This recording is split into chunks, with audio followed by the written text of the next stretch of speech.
j'avais vu une publication qui avait dit qu'il fallait contre l'Allemagne, qu'on mette les joueurs qui ont l'habitude de jouer contre les Allemands, en fait. Contre les Allemands, bien sûr, parce qu'ils connaissent leur jeu. Yann Demandé et puis Bazumana Touré, en fait. Bazumana Touré, voilà. Mais ça, c'est un avis, ok? On a chacun nos réflexions. Moi, je suis pas d'accord avec ça. Moi, j'estime que quand tu débutes une compétition, tu dois jouer sur tes forces et non pas en fonction de l'adversaire. Bien sûr qu'il faut s'adapter à l'adversaire, hein. Je dis pas qu'il faut ignorer l'adversaire, mais quand on a vu l'influence que Amad Diallo peut avoir dans cette équipe, dans la construction du jeu, à la CAN, ça a été tout simplement le meilleur Ivoirien, au moins dans le compartiment offensif. De loin. Quand on voit l'influence qu'il peut avoir dans le jeu ivoirien, ce serait une grosse erreur que de s'en passer. Que ce soit Amad, mais même Pépé, quand on voit l'état de forme que Pépé a aujourd'hui, là une grosse erreur que de s'en passer. Donc, mais je comprends ton point. Hein. Je comprends parfaitement ton point. Yann Diomanda a eu de grosses performances côté droit à Leipzig. Ouais. La chance que nous avons, c'est que c'est un joueur qui est capable de jouer des deux côtés et il n'est pas du tout mauvais. Même il s'est révélé en sélection côté gauche. Personne ne savait qu'il pouvait jouer à gauche. En sélection qu'on a vu ça. Donc, et à Leipzig, il joue également régulièrement à gauche. Oui, maintenant, après la CAN, là, même, il a commencé à jouer à gauche. C'est ça. Donc, moi, je me dis que il faut aussi jouer sur ses forces. Ouais, et sur l'expérience aussi de nos joueurs. Exactement. On n'intègre pas. Côté expérience, personne ne vaut Pépé et Amad. Ils sont plus expérimentés que les deux enfants. Exactement. Donc, très clairement, évidemment, Yann Diomandé est un titulaire en puissance en équipe nationale. Il a gagné sa place et c'est même pas discutable. Je suis d'accord que Bazumana Touré doit avoir davantage de temps de jeu parce que pour l'efficacité qu'il a eu, il a eu quelques minutes. Hein. En quelques minutes, il a été ultra efficace pendant la CAN. Il a été plus efficace que Yann Diomandé dans la CAN. Ou 2 buts, je sais plus. Non, 2 buts. Il a fait 2 buts. Il a marqué plus de buts. 2 buts et une passe décisive. C'est ça. Mais vraiment en très peu de minutes de jeu. Donc un joueur comme ça doit avoir davantage de place. Moi, selon moi, sur le côté gauche notamment, pour moi, il est numéro 2 dans la hiérarchie. Ça fait même pas l'ombre d'un doute. Il est devant Adengra. Mais c'est ça. Moi, je garderai quand même ma confiance à Amad Diallo parce qu'Amad Diallo est très important dans le jeu ivoirien. Et aussi, j'essaierai de faire une place de titulaire également à Pépé. Pépé mérite une place de titulaire. Amad Diallo va faire les matchs. Moi, c'est mon avis. Hein. Maintenant, le problème des deux, Pépé et Amad Diallo, ils ne sont pas bons à gauche du tout. Ils sont carrément nuls à gauche. Ah, ils ne jouent qu'à droite. Toi, Pascal, tu dis que Amad devrait être remplaçant et Pépé titulaire, ça? Oui, c'est ça. Moi, si jamais on doit mettre un cadre, on va mettre Pépé titulaire. Entre Amad et Pépé, je préfère Pépé. Ouais, ça va être la grosse question. Ouais, mais on a déjà débattu parce que Pépé, en fin de match, on a besoin des gens qui seront avec des défenseurs qui sont un peu épuisés. Donc on aura un joueur qui est ultra bon techniquement, qui va vraiment. Les deux sont ultra bons techniquement, mais Pépé est plus à droite que Amad. Mais attends, mais parce que là, tu dis que en fin de match, il faut Pépé ou bien tu dis c'est assez. En fin de match, il faut Amad parce que Pépé a fini trop raté. Surtout l'équipe nationale. Oui, en même temps, l'équipe nationale, Pépé nous a beaucoup dessus aussi. Ouais, il a fini trop raté. Peut-être, bon, comme 2 jours, on l'a enlevé de la canne, peut-être il a. Sinon, il pensait que c'était son champ de maïs, il était trop. Ah, mais ça a été bien, justement, de le forcer même à se remettre en question. On a piqué un peu, il a vu que sa place est menacée. Mais maintenant, pourquoi moi je parle de Bazumana Touré et puis. Attends, on est 6 sur le panel. On est 6 sur le panel. Faisons déjà un mini sondage. Ouais, bon, chacun va donner son, comment on appelle, son pour et son attaquant favori, quoi. Askia, tu commences, c'est toi qui as le premier sur ma liste, ensuite Marc, après Christian, après Ange, après Noël, et puis moi je vais donner pour moi. Ok, pour moi, je suis partant pour Ange Joan Bonny. Voilà, parce que déjà, je me dis que c'est vrai qu'on n'a pas encore testé, mais il a le profil qu'il nous faut. Parce que déjà, techniquement, balle au pied, il est bon, il est assez rapide, donc il va aller dans le même tempo que nos ailiers. Et il peut faire des combinaisons faciles, il peut faire des appels de balles qui vont permettre à nos ailiers de répliquer, soit dans l'axe ou bien même sur les côtés. Il n'est peut-être pas trop bon de la tête, parce que c'est un peu son point faible, mais il n'est pas mal de la tête aussi, il n'est pas mauvais de la tête. Donc, il peut recevoir des sens, mais c'est surtout ces appels de balles qui vont permettre à nos ailiers de pouvoir être très décisifs. Parce que souvent, on pense que l'attaquant de pointe ne marque pas beaucoup. C'est vrai que souvent, les attaquants de pointe ne marquent pas. Comme Giroud, par exemple, en 2018, à la Coupe du Monde, il n'a presque rien marqué, il n'a même pas fait de passes décisives, mais tous ces appels de balles ont permis à Mbappé et puis à Griezmann d'exploser. Et je pense que Yohan Boni sera un attaquant de ce type-là. Mais en plus de ça, il a la technicité qui va avec parce qu'il a un peu un style à la Eto'o Fils. C'est-à-dire que balle au pied, il fait des appels dans la profondeur, il libère des espaces pour des gens. Et puis, il est à droite devant les buts aussi en même temps. Et il fait de bonnes combinaisons. Donc, je pense que, pour moi, c'est lui qu'il faut. Après, on a Eli Wahi, qui n'est pas mal aussi. Descend, je pense que je ne lui donne pas un temps de jeu de favori. Il est fort, c'est vrai, il est pas mal. Mais il n'est pas de la trempe de ceux-là. Eli Wahi, on l'a testé face à l'Écosse. Il a montré qu'il était capable. Il a bien combiné avec Pépé. Il a réussi à créer des occasions. Donc, je pense que Eli Wahi peut nous servir aussi d'attaquant de pointe titulaire. Mais, pour l'instant, vu l'attente de Boni, moi, je suis partant pour Boni. Après, c'est une préférence, c'est une question de préférence. Donc, voilà, merci, c'est mon point de vue. Moi, j'ai une question pour toi rapide. S'il te plaît. Vu, il va faire pratiquement, je pense, 2 semaines, 3 semaines. Est-ce qu'il y aura un automatisme? Il y aura des automatismes avec Boni. Est-ce que ça va se régler pour qu'il soit titulaire numéro 1? Oui, pourquoi pas? Parce qu'en fait, les automatismes avec l'attaquant, c'est pas trop ça. Les attaquants touchent pas trop le ballon. Les attaquants touchent pas trop le ballon, donc on n'a pas besoin de créer trop d'automatisme avec eux. Les attaquants, c'est des appels de balles qu'ils font, et puis ils reçoivent le ballon selon leurs appels. Mais si c'est des milieux de terrain, là, il faut des automatismes parce qu'eux, ils touchent beaucoup de ballons. Mais les attaquants dans les matchs, ils touchent pas trop le ballon. Il n'y a pas besoin de beaucoup d'automatisme. Tu peux même prendre des clubs même. Donc, quand un attaquant, il arrive, il commence à marquer automatiquement. Même après quelques jours, quelques séances d'entraînement, il commence à marquer. Parce que les attaquants, ils touchent pas beaucoup de trop le ballon. Donc, c'est pas les gens qui sont dans la construction, on va dire, intense. Mais ils arrivent quand même à, s'il peut faire les appels qu'il faut, il peut faire les remises qu'il faut, il peut faire les appels pour créer de l'espace. Je pense qu'il est déjà bon. Voilà, mais tu vois, mais tu vois, moi, là, je suis pas trop d'accord avec toi parce que, tu vois, la grosse différence entre Antoine Boni et Eli Wahi, c'est précisément que Eli Wahi, c'est tout à fait le genre d'attaquant dont tu parles. C'est-à-dire, on le voit à Nice, il le met devant, il est capable, à lui tout seul, il est autosuffisant. Il est capable à lui tout seul, en fait, d'occuper une défense. Tout le fond de l'attaque, ouais. Exactement, et il marque seul ses buts, etc. Ça, oui, ça, c'est le genre d'attaquant qui n'a pas besoin d'avoir des automatismes. Et d'ailleurs, on l'a vu lors des matchs amicaux. Il s'est très bien débrouillé. Parce qu'il n'a pas besoin d'automatisme parce qu'il ne combine pas beaucoup avec ses partenaires. Alors que Antoine Boni, au contraire, il touche énormément de ballons parce qu'il revient chercher le ballon. Il touche énormément de ballons, justement. Et, oui, mais est-ce que c'est la même configuration différente? Cette configuration-là, c'est quand il est avec un attaquant, d'autres attaquant en pointe. Parce qu'il joue presque en attaquant de soutien. Mais que ce soit avec un attaquant en pointe en 4-4-2 ou dans un dispositif en 4-3-3, moi, je pense que Antoine Boni aura besoin de développer des automatismes. Et pour moi, à l'avenir, c'est vraiment le type d'attaquant qui nous manquait jusque-là. Et je pense que vraiment sur la longue durée, ça va être notre avancante titulaire. Mais c'est intéressant ce que tu dis. Mais tu vois, pour cette Coupe du Monde, moi je m'attends à ce que Antoine Boni fasse preuve de caractère et que il ait la volonté de s'intégrer dans le groupe. Et ça, tu vois, c'est ce qui m'inquiète en ce moment. Avec son attitude là, par exemple, on disait que il avait pris 2 jours de vacances, il a mis un temps fou avant de rejoindre la Côte d'Ivoire, avant de rejoindre la sélection, etc.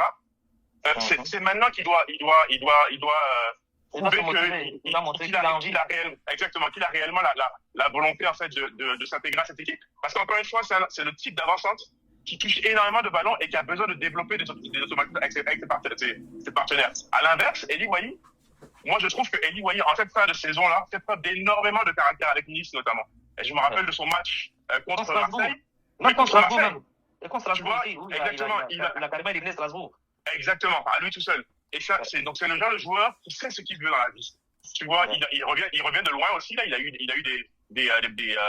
a traversé toute une période de galère en Allemagne, etc. Il va arriver en équipe nationale. C'est un joueur qui a faim. Et si Antoine Boni s'amuse, je pense que le titulaire, exactement. Je pense que le titulaire pour cette Coupe du Monde, ça risque d'être Eli Wahi. Et puis c'est pas plus mal. C'est très bien qu'on ait cette concurrence-là entre 2 joueurs. Bref, pour répondre à la question de Pascal, moi également je suis pour Antoine Boni, mais honnêtement il va y avoir une grosse concurrence entre les 2 joueurs. Je peux ajouter à ce que tu as dit. Si tu te souviens du match le dernier match que Wahi joue avec la France, parce qu'il a joué pour la France, c'était contre la Côte d'Ivoire. Et on a perdu le match. C'était un U20. U23 avec la France, voilà. Et c'est dans sa configuration qu'il a joué et il a permis à Doué de nous faire mal. Exactement. Il a permis à Doué de nous faire mal. Et exactement. c'est pour ça qu'il a joué dans la configuration que tu as dit là tout à l'heure. Honnêtement, avec Eli Wahi et Antoine Boni, qui est un gros talent, on a vraiment fait 2 très très bons recrutements. Honnêtement. Et voilà. Déjà, on compte sur eux pour cette Coupe du Monde. Mais à l'avenir, ce seront nos avances qui vont rester là. Et on va vraiment avoir une grosse équipe parce que avec 2 avant-centres, notre équipe manquait d'avant-centre. On avait besoin d'avant-centre, et ben on vient d'en avoir 2 très bons. Ils sont jeunes. Et en plus, ils sont jeunes. Et pour rejoindre ce que tu disais tout à l'heure, clairement, donc, face à ces 2-là, je crains effectivement pour Guessin que au niveau de l'option avant-centre, Guessin ne soit plus du tout dans la ligne de mire. Il va apporter d'autres choses à d'autres postes. Non, c'est mieux, il va devenir ailier. Il va devenir gardien. Il peut devenir ailier. C'est lui qui a parlé. Ailier aussi, c'est bouclé sur le côté, en fait. Non, mais ailier, il peut pas. Il peut peut-être rentrer en fin de match, la fois qu'il va mettre 1-0 pour bloquer les équipes, empêcher la sortie de balle de l'adversaire. Ça, il peut le faire. Ok. On continue notre tour de panel. D'accord. Christian. Ange Christian. Yeah, ok. Yeah, moi je suis d'accord aussi avec Ange Boni, mais j'ai un petit problème. Bizarrement, ce matin, je suis tombé par hasard sur une page portugaise ou bien espagnole qui parlait de l'équipe de Côte d'Ivoire. Et puis bon, j'ai vu la hitmap de Ange Boni. Okay. Et j'ai remarqué que c'est un joueur qui décroche énormément. Il arrive jusqu'au milieu du terrain, en fait. Je ne sais pas si c'est dû au fait qu'à l'Inter, les gars jouent avec 2 attaquants. C'est ça. Voilà. Donc, je me pose la question de savoir si on évolue dans un 4-3-3 où tu as besoin vraiment d'un attaquant de fixation, en fait. Est-ce qu'il va avoir cette habitude tu as besoin d'une présence dans la surface de réparation? Est-ce qu'il y aura. Il y a quelqu'un qui parlait d'automatisme tout à l'heure. Je peux te répondre? Vas-y. Ok, en fait, voilà, bon, comme j'ai dit, je vais le comparer avec Samuel Eto'o-Fils. Et Samuel Eto'o-Fils était un attaquant qui jouait un attaquant de soutien avec le Cameroun, avec celui qui a mis un triplé pour on a dormi à 18h, comme les gens disaient là. Mboma. Avec Achille Webo. Voilà, Achille Webo. Avec Achille Webo, il jouait en 2 attaquants, mais avec Barça, il jouait en 3 attaquants. En 4-3-3 avec Barça. Donc, vous dites qu'il peut jouer dans les 2 configurations. Donc, Antoine Boni, moi je le vois pour l'avenir. Là, il intègre un groupe, mais dans l'avenir, il sera notre maillon fort.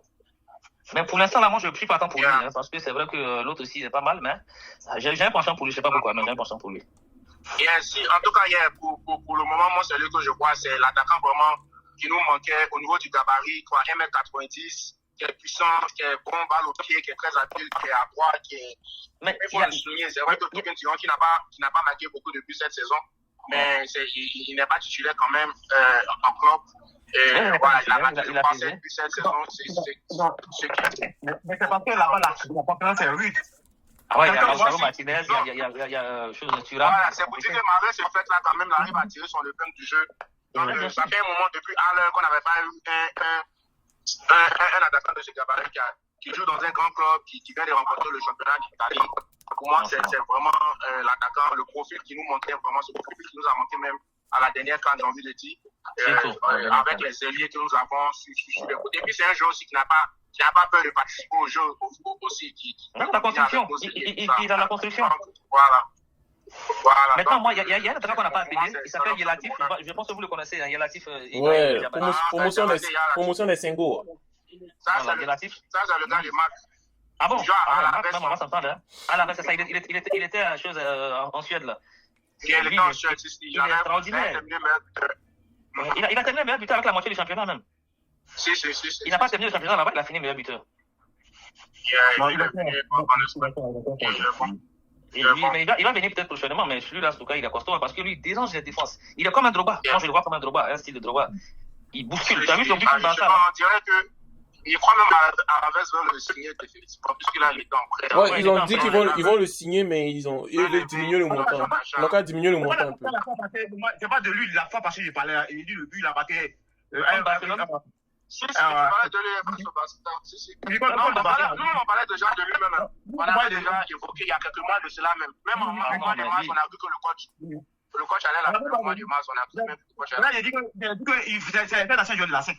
Je le connais très bien. Il a joué en Côte d'Ivoire? Oui. C'est la SEC qui a formé. Oui, c'est un joueur de la SEC. C'est un joueur de la SEC. On a fait Karim et autres là. Oui. Ouais, bon, moi je pense que, comme on a dit, il y a deux qui ne peuvent pas parler, on va laisser tout le monde parler. Ok, bon, pour moi, j'ai fait aussi le même choix en Yon Boni. Pourquoi? Parce que parmi les 3 attaquants qu'on a pris, lui, il a un jeu un peu différent des autres parce qu'il joue beaucoup en pivot. Puis il a une force de pénétration. Et ces types de joueurs, normalement, ils n'ont pas besoin de temps pour s'adapter. généralement, c'est l'attaquant. À l'intérieur, quand je le vois jouer, c'est parce qu'il joue comme attaquant de soutien. Donc, il fait qu'il descend. Maintenant, avec l'équipe nationale, je crois que les autres vont jouer pour lui. Sur ces registres, ça va beaucoup nous arranger. En plus, aussi, il participe aussi au jeu. Bon, pour Wai, lui, c'est un attaquant qui peut tout faire. C'est-à-dire que lui seul, il peut jouer comme attaquant de. Comment ça s'appelle la même. Un attaquant de. C'est un attaquant qui va très vite. Ça veut dire que si la défense Alves remonte un peu, une fois qu'on le roule au milieu de qu'on balance, c'est-à-dire que les milieux du terrain cassent les lignes. On lui balance une balle comme ça. Lui, seul, il peut tuer un match. Donc, et puis, ça va dépendre aussi des matchs, des choix le choix de l'entraîneur aussi. Voilà, sinon, pour moi, il y a un bon. D'accord. Mais depuis là, vous ne parlez pas du match à quitter. C'est un attaquant aussi. Pascal, quand tu finis là, moi, il y a une question. Je veux qu'on débatte un petit peu. J'ai une préoccupation, en fait. Vas-y, quand on va finir de parler. D'accord. Roger? Non, Ange d'abord. Oui. Roger vient d'arriver. Oui, ça va bien et toi? Monsieur Askia, ça va? Oui, je vais bien, Dieu merci, et toi? Christian, tu vas bien? Mais pas ton échappe. Non, moi c'est très simple. Hein. Moi c'est très simple. Je pense que on n'a pas encore. C'est vrai. Non, pas salut Marc. Non, c'est pas mal qu'il a commencé même. Ok, on n'a pas bien entendu. Ah, ok, on a pas entendu. Attends, vous voulez qu'il fasse bisous, quoi? Non. C'est bon, on va garder ça tranquillement. En fait, moi je pense qu'on fait trop de. J'ai l'impression qu'on valorise un peu trop Johan Boni. C'est son nom, ça? Ouais. On l'a pas encore vu jouer avec les éléphants. Voilà. Il n'a aucun match avec les éléphants. On a déjà vu Wai jouer. Je pense que moi, de ce que j'ai pu voir du match de Wai, je suis clairement satisfait. Je pense que peut-être après le match de la France, on aura une idée assez claire de qui peut vraiment prendre le lead de cette attaque. Mais pour moi, à l'instant, ce sera Eli Wai parce qu'il me satisfait et parce que je pense qu'il joue déjà dans les deux registres, attaquant à deux, je pense qu'il a joué avec Pépé la dernière fois. Et il peut jouer en fait en tant que juste avant-centre. Donc je partirai plutôt plutôt pour Eli Wai. Maintenant, quand on aura le match contre la France, j'imagine que, comment on appelle ça, Faye va tester Wai et Boni. Donc à ce moment-là, j'aurai une idée claire de qui pourrait. Je pense que le coach lui-même aura une idée claire aussi de qui pourrait vraiment prendre le lead de l'attaque. Mais pour l'instant, je partirai pour Eli Wai. Ok. Pour ce que j'ai vu. Voilà, merci. Vas-y, ta Période de questions. Askia. Ok, merci beaucoup. En fait, parce qu'il a dit tout à l'heure qu'on n'a pas encore vu Boni jouer et on a vu Wai jouer. Mais pendant que Wai n'a joué qu'un seul match, et un seul match a suffi pour te convaincre. Est-ce qu'avant le match de Wai, tu pensais que Wai allait être capable de donner ce qu'il a donné? Déjà avant l'arrivée de Wai, je veux dire, on était vraiment à la recherche d'avant-centre. Hein, parce qu'on sait tous que Guessant, c'est vraiment pas la peine. Ouais. Christian Kwame ou Vakum, je sais plus trop quoi là. Donc, il était déjà attendu. Okay. Il était attendu au même titre que, comment on appelle ça, Boni. Voilà. Donc, l'attente que j'avais de lui. Vas-y. Voilà. Parce que c'est l'attente, en fait. C'est plus une attente. Est-ce que tu avais l'attente de lui avant qu'il ne joue? J'avais une attente assez claire. Avant qu'il ne joue, n'est-ce pas? Oui, justement. Mais l'attente que j'ai de Boni. En fait, ce que j'en ai dit, c'est que avant que Wai n'arrive, il n'y avait rien, en fait. Tu peux considérer ça comme le désert, en fait. Tu vois, les Guessants et consorts.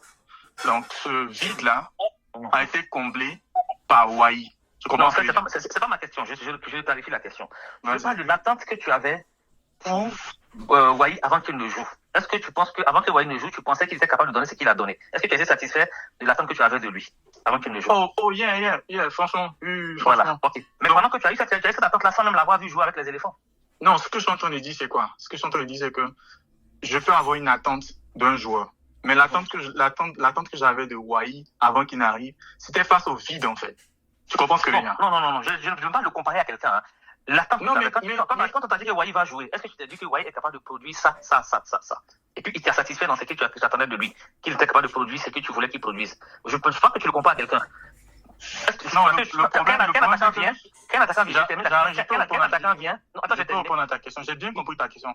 Le problème, c'est que la question que Pascal pose, ce n'est pas est-ce que Boni va pouvoir répondre à mes attentes. Tu vois un peu ce que je veux dire? Si c'est cette question qu'il pose, oui, à 100%, je sais qu'il va pouvoir répondre à mon attente, qui est qu'il sera un bon avançant pour les éléphants. Tu vois ce que je veux dire? Voilà. Ça, il n'y a aucun doute là-dessus. Mais là, la question que Pascal pose, c'est qui sera le lead en attaque? Tu vois, donc là, ça implique une comparaison de 2 personnes ou 2, 3 attaquants. Non, c'est la même chose. Hein. C'est la même chose. Voilà pourquoi je voulais clarifier la question. En fait, le lead de l'attaque, c'est quoi? Parce que quand Wai n'était pas encore arrivé et qu'on a dit que Wai vient, est-ce que tu espérais que Wai soit capable de donner ce qu'il a donné? En ce moment, on considère qu'il y a celui qui a personne et on considère aussi qu'il y a personne même déjà. On ne le compare pas à quelqu'un. Wai est venu, on avait des attentes de lui et il a satisfait nos attentes. On s'est dit que ce gars est capable de tenir notre attaque, il a tenu l'attaque. Est-ce qu'on pense que Boni est capable de tenir l'attaque? Non, la question que je prends le potentiel maintenant, le potentiel. Attends. La question que Pascal pose, on va dire c'est une question à deux volets. C'est-à-dire, est-ce que Yohan Boni, quand il va venir, il pourra nous satisfaire? Ça, c'est le premier volet.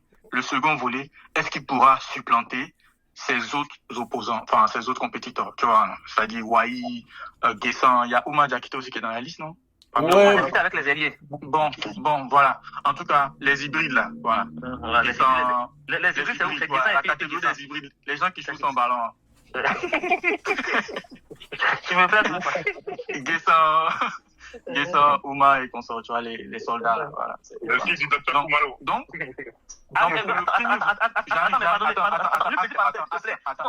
ça peut te féliciter, pardon. Attends. Donc, tu as touché Dr Kumalo, ça, tu m'as touché dans le cœur, hein. C'était, comment on appelle ça, Konakan Servet, c'était l'un des plus grands attaquants en Côte d'Ivoire, le championnat ivoirien, hein. Bien sûr. Le père, Le Stade d'Abia. Ouais, le Stade d'Abia, moi je l'ai bien vu jouer même, j'étais très bien joué, parce que c'est ma génération, hein. C'était quelqu'un de très brillant. Konakan Servet, il était très bon. Il était petit, le ballon il joue, c'est pas fréquent. Donc pour revenir à la question, le premier volet, c'est est-ce que... Yeah, forcément.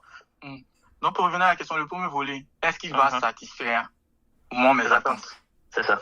À 100%, même à 120%, il va satisfaire mes attentes. Mais est-ce qu'il pourra supplanter Eli Wai? Okay. Ça, c'est pourquoi j'ai dit, pour l'instant, je préfère Eli Wai parce que j'ai vu Eli Wai avec les autres. Donc, dans tes attentes, avec le match derrière Eli Wai. Tu dis? Tu t'attends à lui comme le second Eli Wai? Non, pour l'instant, puisque je ne l'ai pas vu jouer avec les éléphants. Ouais, mais tu n'avais pas vu Eli Wai jouer, mais tu espérais qu'il allait être très grand. Et lui, tu l'as pas vu jouer. Mais c'est pas un problème, en fait, c'est une concurrence, tu vois. Et comme absolument. Mais tu sais, honnêtement, je trouve que ce que Ange dit est logique. Hein. C'est vrai que jusqu'à présent, on n'a pas vu rejoindre Boni avec les éléphants. Et même à l'Inter, il faut bien reconnaître que c'est un remplaçant, quoi. C'est vrai qu'il a une énorme concurrence. Hein. Il fait concurrence à un champion du monde et à un vice-champion du monde. Est-ce que tu peux? C'est sûr que c'est pas simple, c'est un jeune avant-centre. C'est un poste où on a besoin d'expérience, on a besoin d'épaisseur, etc. Oui, mais moi je vois son potentiel sur Parme. À Parme, quand ce qu'il a fait à Parme, c'est costaud. Et puis, je sais pas si tu as plus d'informations, mais tu peux me le dire, parce que moi, j'ai pas plus d'informations sur quel était en fait l'impact d'Anjoine Boni sur les Bleus Espoirs, tu vois. Il n'a pas joué avec les Bleus Espoirs. Hein. Mais j'arrive justement. Il a joué dans les équipes de jeunes. Les équipes de jeunes, je ne sais pas s'il a joué avec les espoirs. Mais il n'a pas joué à espoir. Non, il n'a pas joué à espoir. Justement, ce que je veux dire justement, c'est que, tu sais, Claire Fontaine, je ne sais pas si tu es en France, voilà, je suis en France, elle est le numéro. Claire Fontaine, ces gars-là, ils font un travail de détection vraiment deep, tu comprends? Donc, très puissant. Ce joueur Boni, ça ne veut pas dire qu'il n'est pas bon. Peut-être qu'il est passé, voilà, il n'a pas pu le détecter tôt, tu vois. Mais je veux dire que Wai, il a été détecté, tu vois. Et il a prouvé avec les espoirs. Mais Boni aussi est passé à Clairefontaine, hein? Oui, mais je parle des espoirs, c'est-à-dire les derniers avant la sélection A, tu vois ce qu'il y a. Voilà. Donc, si on les compare encore dans ce registre-là, je me dis que Eli Wahi a quand même un leg up. Et puis, bon, je sais pas trop s'ils ont le même âge, peut-être qu'il y a 1 an ou 2 ans de différence. Mais quand tu regardes Eli Wahi, c'est un habitué, c'est un titulaire. Voilà, c'est un grand compétiteur et c'est un titulaire à part entier. Bon, à part son truc où il est parti en Allemagne, où il a... Oh non, ça c'est une parenthèse, Voilà, mais quand tu regardes un peu où il est passé, il a vraiment fait des rabats. Par contre, on verra. Par contre, je vais juste apporter un point, c'est que Eli Wahi, évidemment, Eli Wahi surpasse aujourd'hui Antoine Bonny en termes d'expérience. Je dis même en termes de mentalité également. Honnêtement, c'est un gars qui a un mental très très fort et ça va être très bien. Mais par contre, moi, c'est sa manière de jouer qui me pose problème. C'est un gars qui ne joue pas, en tout cas, quand on le voit jouer à Nice, honnêtement, il ne joue pas avec ses partenaires. C'est un joueur qui est totalement autonome. Après, ça dépend aussi du système qui est employé. C'est vrai que tu as joué à Montpellier. Mais à Montpellier, c'est sûr que c'était un peu plus du ouvert football, etc. À Montpellier, mais en tout cas, et en plus, j'ai été agréablement surpris par sa manière de combiner justement avec Pépé. Ça, c'est vrai. Ouais, c'est vrai qu'il a le potentiel. Mais voilà, moi, dans un 4-3-3, si on joue dans notre 4-3-3, sachant que en Côte d'Ivoire, en équipe de Côte d'Ivoire, nos forces premières aujourd'hui là, ce sont nos ailiers. Et on avait besoin de l'avancement qui permette à nos ailiers de jouer. Par exemple, un joueur comme Haller était très bien là-dessus parce qu'en fait, il servait de point d'appui. Il a fait briller Adingra. Exactement. Il faisait briller nos ailiers. Donc moi, ce que je ne souhaiterais pas, c'est qu'on ait que Eli Wahi, en fait, rentre en concurrence en fait dans le jeu avec nos ailiers. Je veux qu'au contraire, Eli Wahi, en tout cas que l'avancement fasse briller nos ailiers en priorité. C'est pour ça que dans l'ordre, je me dis qu'un joueur comme Bonny, qui honnêtement à l'Inter, c'est exactement ce qu'il fait. Il fait briller ses partenaires. Je me dis que Antoine Bonny qui débute les matchs, qui fait briller les ailiers, et Eli Wahi qui finit les matchs et qui brille à son tour. Voilà. Mais après, si Eli Wahi a l'intelligence de se fondre dans le collectif ivoirien et de faire briller tout le monde, etc., bon, bah, c'est totalement gagnant. Mais de toute façon, on n'a que des choix de riches, hein. On n'a que des choix de riches. Ça, là-dessus, honnêtement, la matière première qui est entre les mains de Faye est énorme. Et il a une grosse responsabilité que de la faire fructifier, justement. Ah, il a de l'or, il faut qu'il fasse un beau bijou. La matière première, on ne parle pas du milieu, j'espère. Ok. C'est mon ami. Pascal reprend le contrôle parce que Ange commence à déraper là. On dit c'est comme le string de Go de Montréal. Yeah, c'est arrivé là-bas. Il y a quelqu'un qui a écrit ça, ça m'a fait rire. Mais c'est Marc qui a parlé de string, non, donc je l'ai dit un peu comme il se trouve. Gardons Roger, nos conversations secrètes. Roger, je pense que Roger, il est parti. Maintenant, Pascal, moi, il y avait une question. oui, faut poser ta question maintenant. Je pense que c'est une question légitime qu'on devrait se poser. C'est concernant notre côté droit. Qui sera titulaire au poste?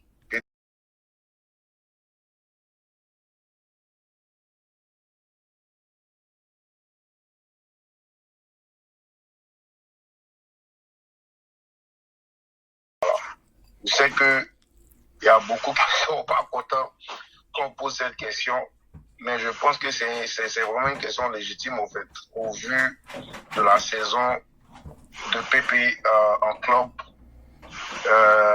Voilà, je pense qu'il est légitime pour être titulaire sur le côté droit. Donc moi, c'est ma préoccupation. D'accord. Ange, tu commences, ensuite Askia, après Marc. Je commence, hein. Oui. Wow. Mais Christian, quand tu poses cette question, tu as un schéma tactique en tête ou bien c'est juste ta question elle est pleine? Non, c'est 4-3-3 ou bien 4-3-3, oui. 4-3-3. Voilà. Ok. Bon, franchement, moi, je suis partant pour que ces deux-là jouent ensemble. Après, tu vas me demander comment ils vont jouer ensemble et tout. On laisse Pépé, si c'est un 4-3-3, justement, on laisse Pépé, comment on appelle ça, à droite. Non, je dirais plutôt Pépé à droite. Et on fout, en fait, comment on appelle ça. Enfin, Faye doit se débrouiller, en tout cas. On le fout quelque part au milieu, quoi. Voilà. Il va se débrouiller. Non, mais dis, en 4-3-3, qui joue? C'est Ahmad ou c'est Pépé, finalement? Non, mais c'est ce que Non, il va faire je sauter dis. Kessie, en fait. C'est ce que tu veux dire, non? Voilà, je suis en train de te dire que en 4-3-3, il faut bien 3 milieux. Hein. Voilà. Sur le côté droit, je prends Pépé. Ok? Mais le troisième milieu là. Et donc Ahmad joue en relayeur, c'est ça? Ou en 10, quoi? En 10 peut-être, je sais pas. Ok, En tout cas, je vois. central midfielder. Tu vois ce que je veux dire? Voilà. C'est un- Milieu central, quoi. Tu appelles ça comme tu veux, mais c'est pas relayeur.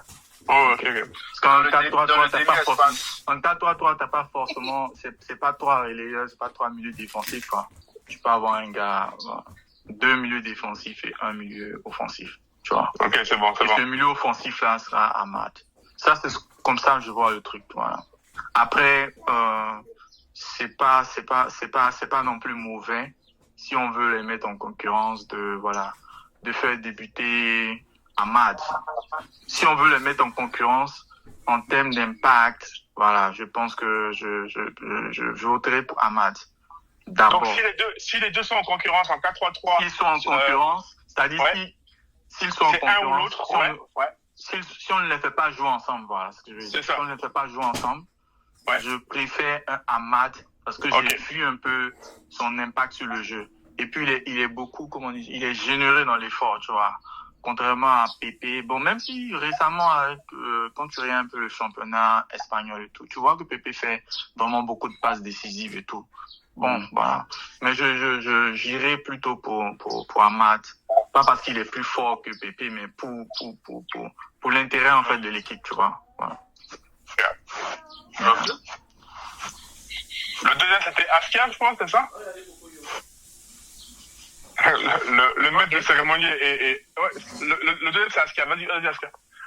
Ok, bon, moi, en fait, je suis un peu en courant dessus, hein. Tu sais, un peu mal qu'on en a parlé hier. Moi, pour moi, ni Pépé, ni Ahmad n'est meilleur à droite que Yann Diomandé. Ni Pépé, ni Ahmad n'est meilleur à droite que Yann Diomandé. Pour moi, celui qu'il nous faut à droite, c'est Yann Diomandé. Maintenant, à gauche, il nous faut Bazouna Touré. Parce que ni Pépé, ni Ahmad n'est meilleur à gauche que Yann Diomandé, comment il s'appelle, Bazouna Touré. Je vais pour le potentiel. Bazouna Touré.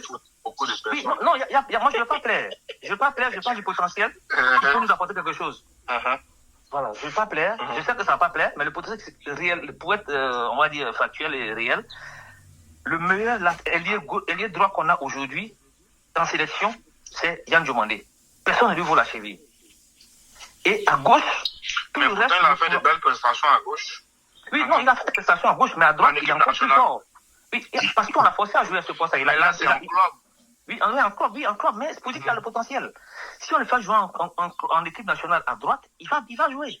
Et c'est la femme qu'il est bon, parce qu'à droite, Donc toi, tu joues à droite, c'est ça? oui, encore il joue à droite. Monsieur Askia, moi j'ai une question au fait. Si, Je veux dire, en valeur de change, si tu mets par exemple Yann Diomandé à droite, qui voilà, en club, il est vraiment exceptionnel à droite. Oui. Pendant ce temps, tu fais jouer. Tu penses que Yann Diomandé, et puis d'abord pour passer la première question, entre Yann Diomandé et puis comment il s'appelle l'autre, Bazouma Touré, au niveau de la valeur, tu penses que qui est meilleur? Est-ce que ça sera le même apport à gauche ou à droite? Côté gauche. Sur le côté gauche, sur le côté gauche, comme sur le côté droit, Yann Diomandé est fort que tout le monde. Déjà. Mais il lutte. Donc, voilà. on est déjà d'accord sur ce. J'ai déjà d'accord sur ce fait-là. Il n'y a pas de problème. Sur le côté gauche, comme sur le côté droit, Yann Diomandé est fort que tout le monde. Mais Yann Diomandé, comparé à lui-même, il est plus fort à droite qu'à gauche. Ok, maintenant je reviens, je te réponds. Maintenant, je dis que Yann Diomandé est fort. Maintenant, à gauche, quand tu enlèves Yann Diomandé, qui est le plus fort à droite, qui est le plus fort après Yann Diomandé à droite? À droite, le plus fort pour moi, en ce moment-là, c'est Pépé. Ok, donc dans ce cas-là, pourquoi et comment on appelle ça? Non, dans ce cas, je choisirais Pépé, en fait. On va dire ça. Voilà. Non, je ne choisis pas Pépé. Non. À gauche. Non. Non, Monsieur Askia.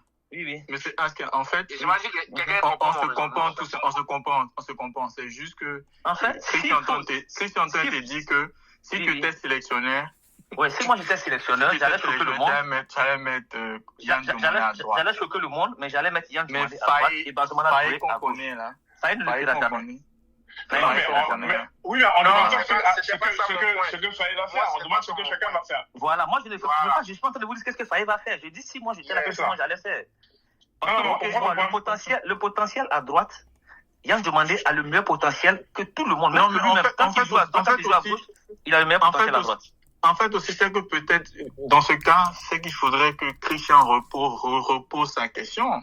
Parce que c'est une question fermée, tu vois. Ok, si il y a une question, Entre je mets un Amad PP. Un Amad et et PP. Pépé, tu Là, vois. en ce moment, je mets PP. Non, mais il n'y a pas de problème. Le débat est ouvert. C'est pas spécifique, bro. Ok, C'est ça, mais- ok. Et puis, Mais si le débat voilà. est ouvert, moi, Adingra, ça quelque part, hein, donc, Wow. Je trouve ouvrir que le il a- débat sur il a le côté fait gauche bien, aussi, c'est hein, ça. donc, voilà, Nous quoi. ne sommes pas là des tchatchers, donc c'est ouvert. Il avait bien posé la question. Il avait dit entre Pépé Voilà, et... entre Pépé et Amad, tu vois. Oui, il avait bien posé la question. Donc, la question était Ok, fermée, on en va fait, laisser tu vois. M. Aska continuer. Ok, donc en fait, j'ai dit pour moi, PP Ok. et Amad, pour moi, comme j'ai dit, Yann Diomandé est meilleur que tout le monde, à gauche comme à droite. Et je le préfère à droite, puisqu'à droite, il a le meilleur rendement. Ok. Maintenant, si Ok. je mets Yann Diomandé à droite, il va falloir occuper le côté gauche. Le côté gauche, moi, je commence avec Bazumana Touré, qui est capable d'apporter à gauche, offensivement comme défensivement, ce que personne ne peut faire à gauche mieux que lui. Et Bazumana Touré, si vous avez regardé le joueur à Offenheim, il est le meilleur passeur de son club, sur la gauche. Il a Ouais. des centres extraordinaires. Même en équipe nationale, personne ne fait des centres mieux que lui à gauche. Personne. Donc déjà, pourquoi se priver de son potentiel à gauche et se priver du potentiel de Yann Diomandé à droite? Parce qu'on veut faire plaisir seulement à Pépé ou bien à Amad Diallo. C'est juste pour faire plaisir. Sinon, potentiellement, ces deux-là, ils méritent de jouer et nous apporter quelque chose. Mais si on veut faire du sénatorial, on va les prendre comme des sénateurs, on va leur donner la place, ils vont se faire plaisir, mais on n'aura pas de résultats qu'on a avec les autres. Du territorial. Non, le... Nouvelle expression. Ok, Non, ça veut dire, moi, je... parmi les deux options proposées, même là, toi, tu les élimines, c'est Yann Diomandé. Ok, Ouais, c'est Yann Diomandé, moi, C'est c'est ça. Yann Diomandé. Ok. Alors, ok, moi, je vais essayer de répondre à M. Aska, puis je vais te donner mon appréciation également. Non, pardon, faut répondre à la question de Christian d'abord. Pardon. Oui, en fait, oui. Non, en fait, je vais répondre à Christian, et puis ça va donner suite à ce qu'avait à le dire. Moi, ça va peut-être pas plaire, justement. Mais, moi, je dis, Yann Diomandé, il a réussi une grande saison. Ok? Une grande saison. L'année prochaine, d'ailleurs, ça va être, justement, en plus, il va changer de championnat. Ça va être crucial pour lui, ça va être vraiment une étape importante parce qu'il lui faudra confirmer. Pourquoi je dis ça? C'est que il faut faire attention avec Yann Diomandé et même Bazumana Touré parce qu'ils évoluent en Allemagne. L'Allemagne, c'est un multiplicateur de talent. C'est un amplificateur de performance. Mais ça peut être très trompeur. J'ai en tête, par exemple, un joueur comme Kolo Muani, par exemple, qui avait fait un tabac à Francfort. Il a changé de championnat, il est arrivé, par exemple, à Paris. Il était méconnaissable. Et il ne réussit pas davantage en Angleterre, etc. Bref, ce que je veux dire, c'est que il y a une énorme différence entre Yann Diomandé. Attends, j'ai un retour là. Je sais pas qui doit. Ouais, c'est moi. Attends, je me. Coupe ton micro, maison. Ouais. Il y a une énorme différence entre les performances de Yann Diomandé en club, en Allemagne, à Leipzig, et en équipe nationale, mine de rien. Faut pas non plus. Il faut faire très attention encore une fois avec Yann Diomandé. Il est jeune et il joue en Allemagne. Je ne pense pas que Yann Diomandé soit notre leader technique aujourd'hui en équipe nationale. Si on a un leader technique en équipe nationale, sur la base des performances de ce que chacun a montré en équipe nationale, ce leader technique-là, c'est Amad Diallo. En aucune manière, Amad Diallo ne peut être supplanté pour cette CAN-là, pour cette Coupe du Monde, sur le côté droit. C'est son côté, c'est le poste d'Amad Diallo. Je suis désolé, mais sur la base de ce que chacun apporte en équipe nationale, Amad n'a rien à prouver. C'est lui notre patron technique. J'ai aucun problème à accorder une place de titulaire à Yann Diomandé, mais elle va bel et bien être sur le côté gauche. Et je vais prévenir Yann Diomandé, il faut qu'il confirme, qu'il soit à la hauteur de ce qu'il nous montre à Leipzig là. Il faut qu'il arrive à le faire sur le côté gauche parce qu'il est directement en concurrence. Et là, je te donne totalement raison, Aska. Yann Diomandé est en concurrence avec Bazoumana Touré qui a mérité d'avoir davantage de temps de jeu. Mais il faut pas, encore une fois, faut pas voir ces deux joueurs-là plus beaux qu'ils ne sont. Ils jouent en Allemagne, où c'est quand même plus facile pour les attaquants. Et également, ils sont très jeunes. En aucune manière, ils ne vont prendre la place d'Amad Diallo ou même de Pépé sur le côté droit. Ça, je peux pas lâcher. J'ai une objection, hein. J'ai une objection. En fait, quand tu dis qu'il faut que Yann Diomandé confirme, mais pour confirmer ce qu'il fait à Leipzig, il faut qu'il soit à droite. Mais c'est à droite qu'il confirme à Leipzig. Si tu veux qu'il joue comme il joue à Leipzig, bonne arrivée, Malone. Bonne arrivée, le frère. Si on veut que Yann Diomandé donne ce qu'il donne à Leipzig, on doit le faire jouer à droite. Comme ça, au moins, il joue comme il joue à Leipzig, il nous donne ce qu'il donne à Leipzig. Mais si tu veux tu le fais jouer à gauche et tu veux qu'il donne le même rendement que Leipzig, parce qu'à Leipzig, il joue à droite, c'est pas possible.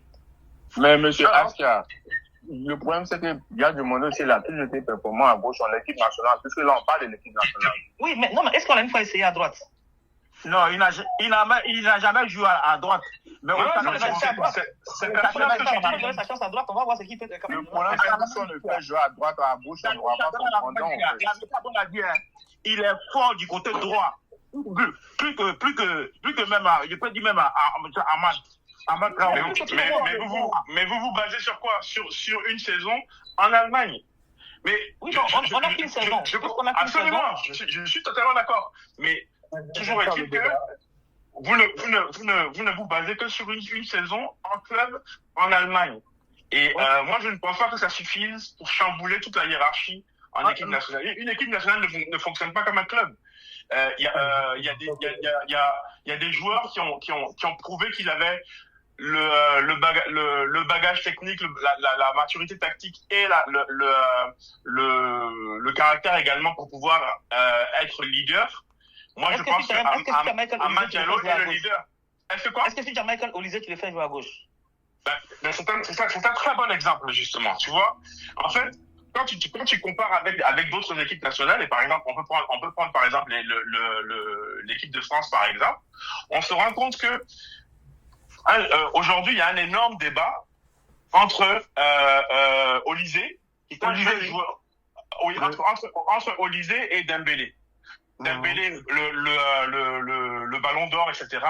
On a vu que, comme il s'appelle, Deschamps avait choisi en fait de donner toute la place en fait à Olise. Il l'avait mis en 10, etc. Et il avait donc excentré Dembélé sur le côté droit. Dembélé a plus de légitimité en sélection parce qu'il a réalisé plus de choses. Et attends, je vais terminer. Et donc le piédestal sur lequel on avait mis le tout nouveau joueur Olise, on est en train de le retirer pour remettre Dembélé en fait dans les meilleures conditions. Bon bah c'est exactement la même. Attends, je vais terminer. Pour moi c'est exactement la même chose en équipe nationale. En équipe nationale, on a des certitudes. Amad Diallo a offert des certitudes pendant la CAN. Ça a été le meilleur joueur offensif ivoirien. De très loin. Il y a des raisons pour ça. Il a été très bien soutenu par son latéral, pendant que Yann Diomandé n'a pas été soutenu par son latéral. Mais justement, en fait, Amad Diallo, c'est très vrai ce que tu dis. Amad Diallo a développé justement une connivence technique avec Désiré Doué, avec Guela Doué, et ce serait doublement problématique si justement on cassait tout ça et juste pour pouvoir essayer. Je ne suis pas d'accord avec toi, moi, sur ce que tu dis par rapport au débat de l'équipe de France, parce que comment ça s'appelle, au niveau de Dembélé et Olise, le débat. Je voulais dire c'est quel Chocobi, hein? Oh, c'est Malone. Il est vraiment pas conséquent le débat ici en France par rapport à Olise et Dembélé. C'est Olise à droite.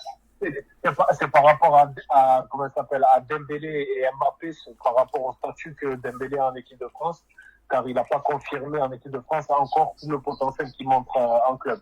Et donc on peut pas se permettre de comparer.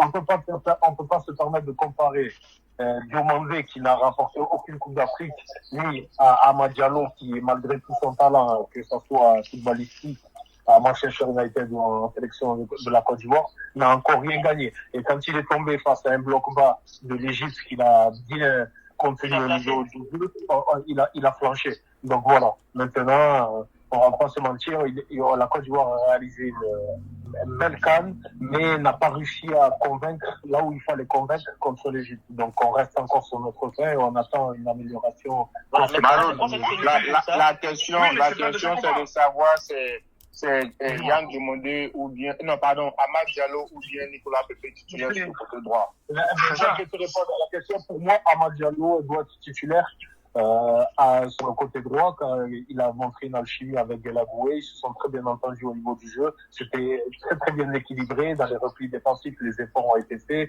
Offensivement, ils se comprenaient. Donc je vois pas pourquoi on changerait sous contexte. Parce que si on se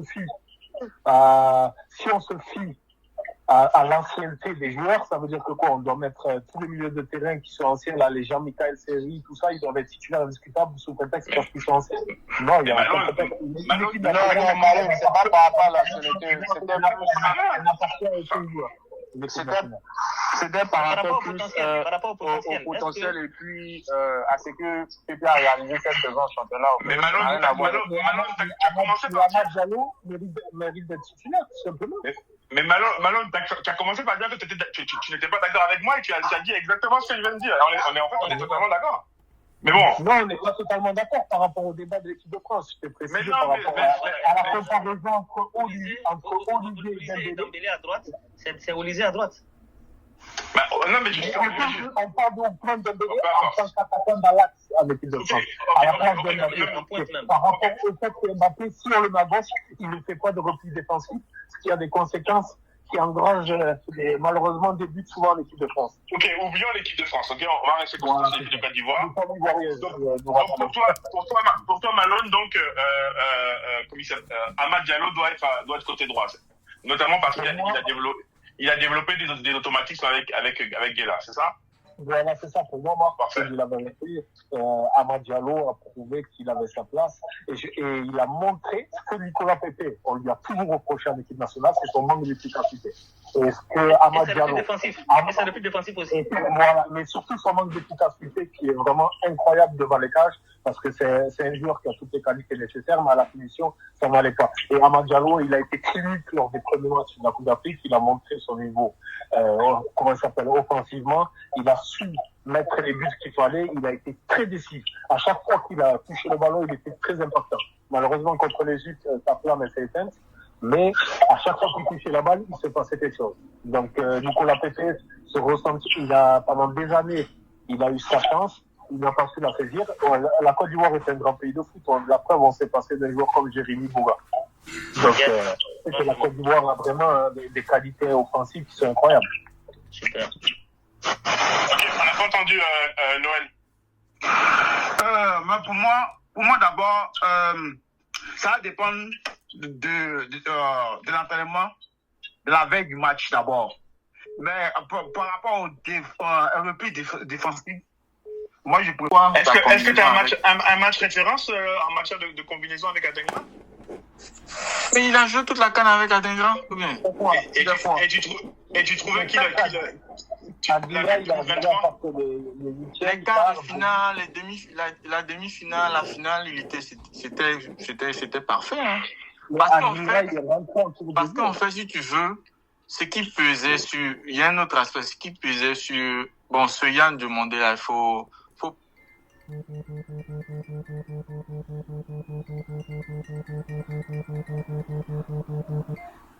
Oui, on s'en fout de ça. On a déjà eu des pépites en Côte d'Ivoire. Non, c'est pas ça qui va me truc.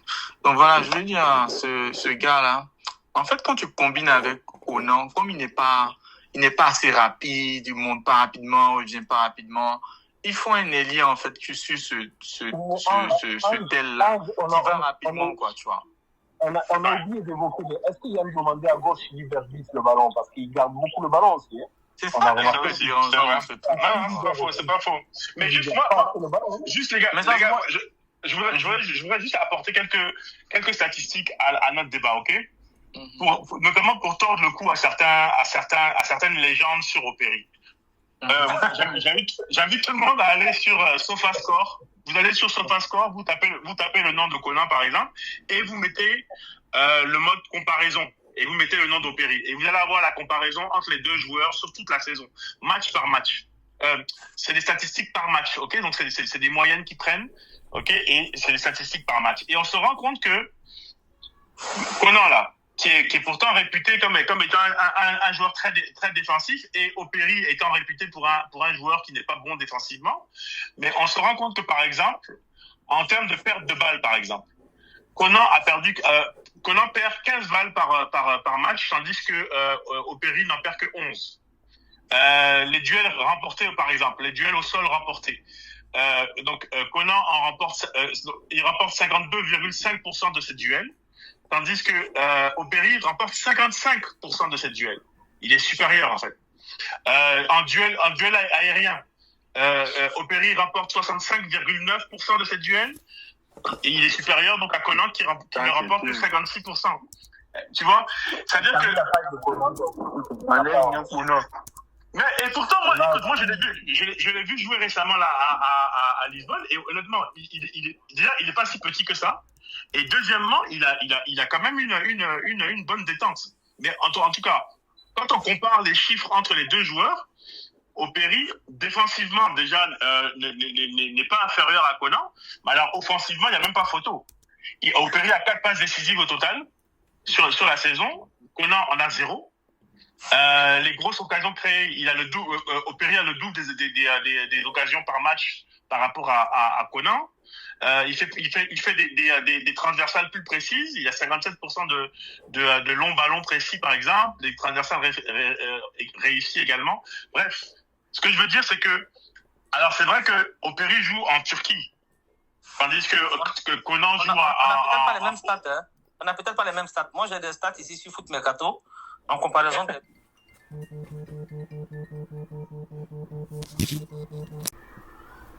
Comme un but, ouais, mais en même temps, c'est lui qui a sonné la remontada. Si Opéry n'est pas là, on gagne pas ce match, hein. Et puis encore au Gabon, et face au Gabon, il doit combiner avec Agbadou sur son côté gauche. Et là, il y a pas lui qui a changé le match, c'est l'entrée de Yann Diomandé, les Yann Diomandé. Non, mais ce que je veux dire, c'est que mais il fait 2 passes décisives. Si 2 passes c'est pas décisives, il n'y a pas de but. Non, mais regarde, Mac, sur le côté défensif d'Opéry face au Gabon, il combine avec qui en défense à gauche? Avec Agbadou. Et ça, c'est un problème. Et il faut tenir compte de ça. Parce que c'est la faute d'Agbadou, quoi. Voilà. Non, mais si il combinait avec Indika, on ne prenait pas ce genre de but-là. On n'allait même pas prendre le but défensif, le but qu'il avait pris parce qu'il y avait Indika avec lui. Mais quand il a Agbadou avec lui et puis Indika avec lui, c'est pas pareil. C'est ça. Et puis même, de toute façon, contre le Gabon, ça a été un naufrage offensif, un naufrage collectif en première mi-temps. Défensif. Mais tu vois, mais ce que je voulais dire, en tout cas, c'est que il y a beaucoup d'idées reçues sur Opéry. Et quand on regarde les stats d'Opéry, quand on regarde les choses de manière objective, on se rend compte que il y a beaucoup de, c'est pas le joueur aussi léger qu'on croit. Défensivement, honnêtement, il fait une saison tout à fait honorable. Et offensivement, c'est un joueur qui peut nous apporter énormément. Moi, encore une fois, quand je vois Conan jouer, il est même frustrant. C'était très rare de voir Conan dépasser la ligne médiane. C'est très rare de le voir dépasser la ligne médiane. Il se contente de faire son travail défensivement. Et bon, après, il faut reconnaître que, par exemple, contre le Cameroun, par exemple, sa magnifique transversale sur Amad Diallo, ça a été une passe décisive. Ça a été formidable, il n'y a pas de problème. Je ne suis pas du tout en train de critiquer Conan. Merci. Et puis, et également, il se fait bouffer par Mohamed Salah contre l'Égypte également, Conan, tu vois. Non, en fait, là, c'est une faute d'expérience parce qu'ils ont fait tomber Mohamed Salah depuis longtemps. Mais Conan, oui, mais sauf que Conan, il fait tomber et puis c'est fini. Mohamed Salah a 20% de ses capacités. En fait, il n'a pas compris qu'il fallait faire tomber Mohamed Salah dès le départ. Donc, tout ça pour dire que moi, comme ça, c'est tout Mohamed reste seul. Exactement. Tout ça pour dire que moi, honnêtement, je dis qu'il y a un match entre les deux. Et Opéry peut nous apporter beaucoup, notamment offensivement. Moi, Non, en fait, tu nous as apporté une lumière statistique. La lumière statistique que tu nous apportes, il faut tenir compte de ça. On n'avait pas ça en tête. Mais quand on regarde, Il y a match, hein. C'est ça. Moi, je pense que les analyses que vous faites là, pour moi, c'est vraiment, si un entraîneur ne voit pas comme ça pour moi, hein, l'entraîneur ne va pas regarder sur le sens des statistiques de chaque joueur. Pour moi, je sais que Christopher Péry, sa qualité première, c'est sa qualité de centre. En termes de centre, il est impeccable, il a cette capacité-là à délivrer des centres qui sont vraiment millimétriques. Maintenant, sur quoi tu te bases si c'est pas sur les statistiques? Pour savoir qu'il a des bons centres, etc. Ça dépend de l'animation. En fait, ça dépend de l'animation du jeu, de l'expression collective. Aujourd'hui, le latéral, là, il peut être utilisé de différentes manières. Soit il peut rentrer à l'intérieur en soutien de l'ailier, soit si l'ailier a tendance à rentrer à l'intérieur du jeu et laisser le couloir, le latéral aura cette latitude-là à prendre le couloir. Donc aujourd'hui, si tu as des ailiers qui sont peut-être très bons, parce qu'au football, il y a cette notion de supériorité technique, là. La supériorité qualitative. C'est-à-dire qu'un joueur en 1 contre 1, tu as l'avantage parce que tu sais que ton joueur en 1 contre 1, aujourd'hui, il est supérieur à l'adversaire. Je prends un exemple. Quand tu as un Yann Diomandé, tu sais qu'en 1 contre 1 sur le côté, il est capable de faire directement la différence. Un Yann Diomandé sur le côté aura plus besoin, soit d'un latéral qui rentre à l'intérieur, lui laissant la latitude de pouvoir travailler sur le couloir. Tout dépend de l'animation. Si tu as un ailier qui a tendance à tout le temps répliquer à l'intérieur du jeu, laissant le couloir vide, tu auras besoin d'un latéral qui sera capable de déborder et faire des centres à l'intérieur. Donc, pour moi, tout dépend de cette animation. Je te donne un exemple, s'il te plaît. C'est nul n'est pas fait. Je te donne un exemple. C'est comme le duo Kvaratskhelia et Nuno Mendes. Kvaratskhelia repique dans l'axe en temps latéral. Et Nuno Mendes repique dans l'axe en temps latéral. Et Kvaratskhelia prend le couloir. Voilà, parce qu'il a cette supériorité qualitative là. Techniquement, quand on est contre 1, il peut faire des différences. Donc, du moment où un ailier qui aime longer la ligne de touche est capable de faire la différence directement par le dribble, par le débordement, le latéral n'a plus obligation de pouvoir d'apporter le surnom sur le côté, mais il peut rentrer à l'intérieur ou il peut rester en retrait en soutien du truc, de comment on appelle ça, de l'ailier. Donc, pour vous dire qu'on ne va pas limiter l'activité d'un latéral uniquement par sa capacité à centrer. Quand défensivement, comment tu vas opérer défensivement? Voilà, défensivement, comment opérer, pour moi, opérer, tout dépend des consignes. Aujourd'hui, là, moi, je préfère, ça va comment même? Parce qu'il y a un problème au niveau de la Côte d'Ivoire. Quand on fait des phases de transition offensive, offensivement, dans les phases de transition offensive, on a tendance à se projeter. Mais la phase de transition défensive, lorsque on revient, on quitte l'attaque vers la défense, souvent, on a du mal à se repositionner rapidement en défense. Donc, si tu as des latéraux, dans le repli, si tu as des latéraux qui sont capables de pouvoir assurer cette couverture défensive-là, ça te permet d'éviter de prendre des buts sur des transitions offensives venant de la part de l'adversaire. Non, il y a quelque chose que tu négliges. Hein. Sur le repli défensif, si le latéral est monté, c'est le milieu de terrain qui le couvre. Oui, ça va. Oui, je suis d'accord que c'est une possibilité, je suis d'accord. Mais je veux dire tout c'est le simplement milieu de terrain qui le couvre. Si le latéral est monté, c'est le milieu de terrain qui le couvre. Je suis d'accord. Aujourd'hui, par exemple, quand tu prends Chris Henao ou un Franck Kessié, ils ont tendance à accompagner les phases de transition offensive. Donc, défensivement, tu vois que tu te retrouves. Voilà pourquoi moi je mets série. Voilà pourquoi je mets série. Série va couvrir toutes les montées. Là, tu es vraiment problème, Mathia. Oui, mais t'as vu le match qu'il a joué contre la Corée? Le GAC, c'est série titulaire pendant les entraînements, ça dépend pas. Non, ça dépend de quel type de match on joue. Hein. Moi, pour moi, si on joue un match où on a le ballon, je mets série. Parce qu'on va monter beaucoup, on va attaquer beaucoup. Et défensivement, pour ne pas se faire prendre un compte, on va mettre série qui va rester devant la défense. Mais si on joue un match où on n'a pas le ballon, je ne mets pas série. Moi, je pense plutôt que sur un match où, ça dépend du profil. Si on a des ailiers qui ont tendance à rentrer à l'intérieur du jeu et faire la différence, on peut s'appuyer sur la qualité de centre de Christopher Péry. Et là, on voit assez étoffé physiquement et présent dans la surface pour être à la réception des centres. Ouais. Et un joueur sans exploiter le potentiel de ce joueur. Si tu as un Christopher Péry, si tu le mets sur le côté, c'est que tu vas exploiter sa qualité de centre. C'est ça. On parle pas de Coupe d'Afrique. Donc ça veut dire qu'il va falloir être très performant et faire le minimum déjà. Et quand on connaît la Côte d'Ivoire, qui est notre pays, on sait très bien que le plus ami de la Côte d'Ivoire, c'est la Côte d'Ivoire. On est capable de donner un but bêtement et il va falloir vraiment qu'on soit rigoureux. Dès jeudi prochain contre l'équipe de France, ça va être un gros test car l'équipe de France va jouer avec sa meilleure équipe. Et la Côte d'Ivoire aussi devra aligner sa meilleure équipe. Donc on sera vraiment dans un mode du monde, on sera une semaine de la Coupe du Monde. Et là, les choses sérieuses vont commencer. Je pense qu'il va falloir vraiment prendre en compte que la Coupe du Monde, ce n'est pas la Coupe d'Afrique, c'est pas manquer de respect à la Coupe d'Afrique. Et là, une erreur se payera directement. Mais tu manques quand même de respect à la Coupe d'Afrique. Oui, mais je manque la Côte d'Ivoire. Non, je plaisante. Non, c'est vrai, mais la Côte d'Ivoire est au-dessus des pays africains. Mais mondialement, on ne fait pas au-dessus des équipes dans le monde. Donc, à nous de montrer notre vrai visage, parce que je sais qu'avec cette équipe, on peut aller très loin. J'ai une question pour vous, hein. Mais ce que vous oubliez, en fait, c'est que chaque équipe nationale, aujourd'hui, on peut pas être parfait dans tous les compartiments du jeu. Il n'y aura aucune équipe qui sera parfaite dans tous les compartiments du jeu, parce que la sélection est différente des différents des clubs, en fait. Sélection ici, et à l'approche d'une grande compétition, on mise plus sur l'état d'esprit du groupe. C'est pour ça que l'entraîneur a surtout insisté sur la cohésion.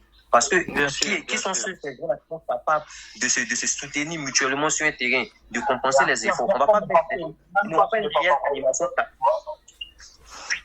Mais attends, voilà. En fait, parce que je veux qu'on analyse quelque chose. Le match de la Côte d'Ivoire contre la Corée, Seri a été titularisé au milieu.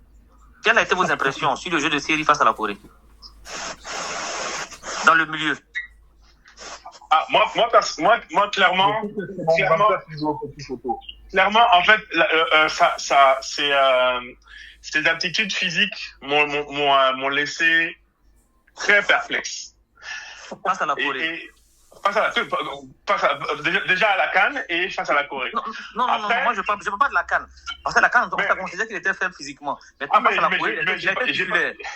Mais j'ai pas trouvé du tout que ça s'est amélioré, bien au contraire. Moi, notre capitaine me pose énormément de questions. Après, on le voit évoluer, par exemple, en Asie, etc. Et force est de constater que... Non, je ne parle pas de questions. Je ne parle pas de questions, je parle de Seri face à la Corée.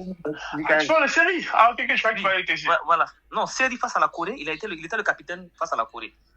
On a battu 4-0, on a mangé le milieu de terrain. Quelle a été votre impression du jeu de Seri face à la Corée? Parce que quand on dit que Seri est faible, regardez le match face à la Corée, regardez ce que Seri a produit. Comment il a détruit le milieu coréen.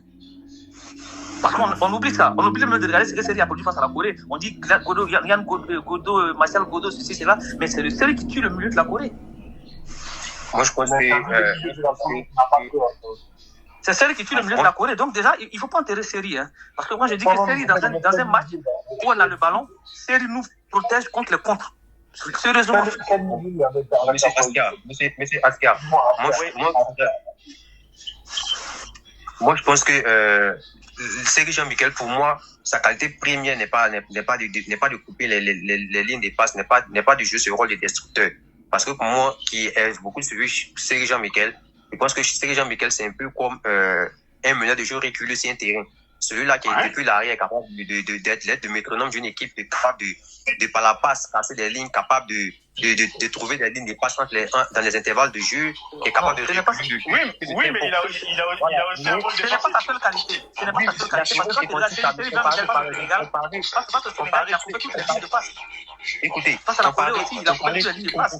Comparer l'activité défensive de Seri, par exemple, à un Moses Caicedo qui lui aussi est une sentinelle, on voit là la différence majeure. Comparer, parce qu'il y a forcément un qui est meilleur que un, mais est-ce que Seri face à la Corée a mal joué? Non, moi je mets en avance la qualité primaire de Jean-Michel Seri qui est où il est plus fort, son point fort. Pourquoi on veut juger Jean-Michel Seri? Tu ne réponds pas à ma question. Ma question c'est est-ce que Seri Jean-Michel a bien joué face à la Corée, oui ou non? Voilà, moi je n'ai pas la réponse parce que moi je n'ai pas suivi. Est-ce que tu n'as pas suivi le match? Bon, Seri a été excellent face à la Corée. Pourquoi je soulève ce point-là? Quand Seri Jean-Michel venait à la CAN, non, c'est possible. Quand il venait à la CAN, il est venu amoindri physiquement. Donc, il avait 90 minutes de jeu. On ne peut pas juger le Seri de la CAN comme un Seri à plein pot. Mais le Seri qui vient jouer face à la Corée, il casse tout. Et on bat la Corée 4-0. Donc, on veut voir le Seri de la Coupe d'Afrique en Côte d'Ivoire, c'est tout. Mais le Seri de la Corée est plus récent que le Seri de la Coupe d'Afrique. Absolument, mais Assia, moi, honnêtement, on est d'accord là-dessus sur l'utilité de Seri. On en a déjà discuté et ça, c'est clair. Par contre, je trouve que tu exagères un peu. Quand tu dis, que contre la Corée, il a détruit à lui tout seul le milieu de la Corée, c'est pas du tout le cas. C'est pas du tout le cas. Ok. Mais en même temps, il faut... Il a joué 60 minutes. Attends, là. Ouais, mais en 60 minutes, ça fait beaucoup. Attends, À la fin, vous avez donné combien? Attendez, les gars, juste 10 minutes de terrain là.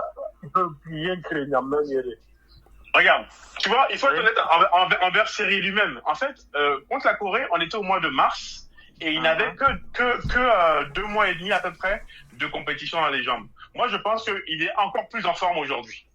Et je pense que au mois de mars, en fait, il était sur la bonne voie, mais il n'avait pas encore recouvré, en fait, exactement, mais il n'avait pas encore recouvré, en fait, la totalité de ses capacités. Ça, c'est une première chose. Mais ceci dit, on a vu, même contre la Corée, justement, qu'il n'avait absolument rien perdu de ses capacités techniques, etc. Et ça, son rôle de régista, là, de meneur de jeu à reculer, je suis persuadé qu'il est capable de le tenir. Par contre, et c'est là que je pense qu'il y a la petite différence entre nous deux, qui sommes des défenseurs de Série, c'est que moi, je ne pense pas que Série ait vocation à être titulaire en équipe nationale de Côte d'Ivoire. Non, ça va dépendre du match. Je pense que Sangaré, mais non, peu importe la configuration. Je pense que, mais je comprends ton point, mais même, tu sais quoi? Je pense même que Série peut être très bon quand on subit le match. Parce que quand on subit un match, c'est très bon aussi d'avoir un joueur qui est capable de conserver le ballon sous pression et de le libérer, etc. Je pense que Série est meilleur à ce niveau-là que Sangaré. Exactement, de gérer les temps faibles, etc. Je pense que Série. Il y a pas un numéro 10 qui vont pas là. Exactement. Mais carrément, gars. Mais tu vois, moi, je suis pas d'accord peut-être avec monsieur Askia. Attends, je vais juste terminer. Je pense que en 6, la question elle est déjà réglée. Sangaré a fait une très très très très grosse saison. Très grosse saison à Nottingham. Et c'est lui le titulaire au poste. En plus de ça, comme on disait au début de notre débat, il faut se reposer sur les acquis. Il y a un duo qui marche très très bien, c'est Sangaré et Inao. C'est l'un des acquis de la CAN. Sangaré et Inao, ils ont joué combien de matchs ensemble? Bah écoute, toujours est-il qu'ils ont été satisfaisants. Regarde. Donne-moi le match de référence, Sangaré et Inao. Sangaré et Inao, mais en fait, je te prends quasiment toute la CAN en fait. Non, Inao n'a pas joué toute la CAN. Inao est venu après. Oui, mais absolument. Enfin, il est arrivé, il a joué 10 minutes contre le Cameroun. Il a crevé l'écran. Il a prouvé dès son match contre le Cameroun. Et ensuite, il s'est installé comme titulaire contre le Burkina Faso et contre l'Égypte. Oui, mais Inao combinait plus avec Kessié. Plutôt qu'avec Sangaré. Voilà pourquoi même face à l'Écosse, on aligne Inao et Kessié ensemble. Non, moi je pense que contre l'Écosse, en fait, lorsque Inao et Sangaré font leur rentrée, en fait, on a la. Non, Inao est titulaire. Inao est titulaire face à l'Écosse. Je pense même pas qu'Inao était titulaire contre l'Écosse. Inao est titulaire face à l'Écosse avec Kessié au milieu. Sangaré rentre en fin de match. Pour moi, regarde, et de toute façon, Sangaré est titulaire. Je pense que c'est évident que aujourd'hui, là, j'ai pas encore les références. J'ai plus de références de Inao avec Kessié que de références avec Inao avec Sangaré. Et Inao brille avec Kessié. Oui, mais sauf que regarde. Alors, va dans le détail. Qui est-ce que tu mets 6? C'est Kessié qui va jouer 6? Celui qui va jouer 6, pour moi, c'est Série. Écoutez-moi. Moi, je voulais apporter quelque chose et n'hésitez pas. Entre les deux joueurs. C'est-à-dire que, regarde, dans ton 4-3-3, si tu dois avoir Kessié si tu dois avoir un duo Kessié et Inao, c'est pas Kessié que tu vas mettre 6. Et tu vas pas confier le poste de 6 à un gamin comme Inao. C'est évident. Non, moi je confie le poste de 6 à Série.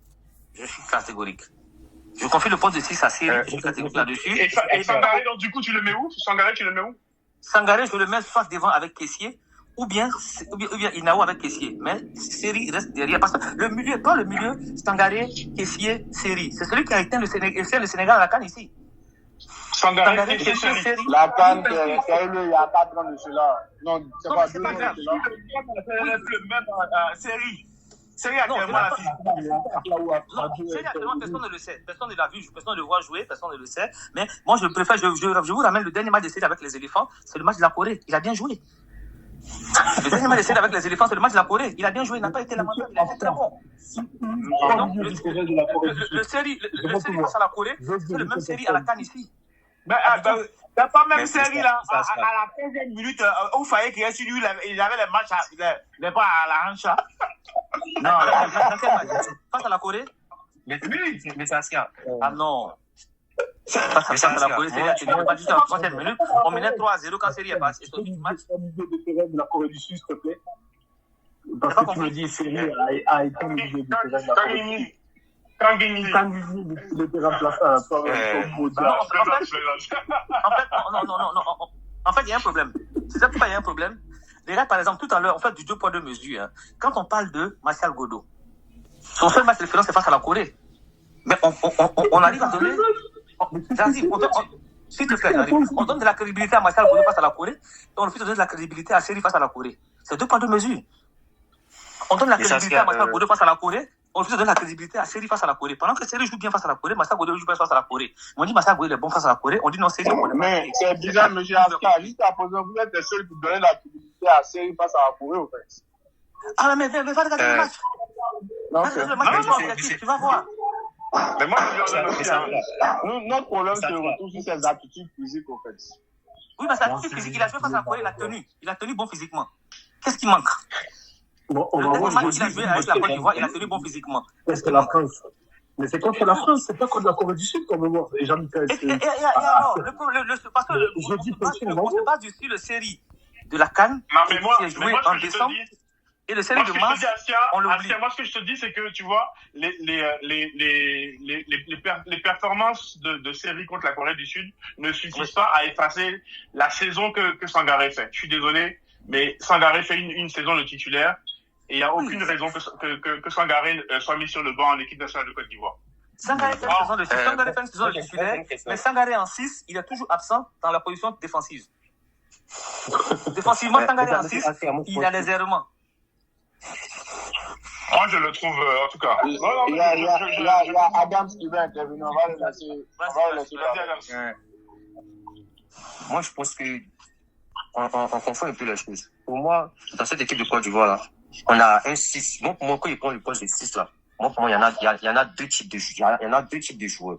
Il y a celui-là qui est capable de l'arrêter, comme on le dit, le registre, qui peut jouer en 6, qui est capable d'animer sa qualité première, mais qui n'est pas forcément bon aux interceptions. Et il y a ce destructeur-là qu'on met devant la défense, qui est quand même marqué les lits, qui est capable d'intercepter beaucoup de ballons. Donc, tout dépend de la tactique de l'entraîneur. Pour moi, aujourd'hui, le meilleur récupérateur en équipe nationale de Côte d'Ivoire, c'est Ibrahim Sangaré. Celui qui récupère le plus de balles dans l'entrejeu, c'est Ibrahim Sangaré.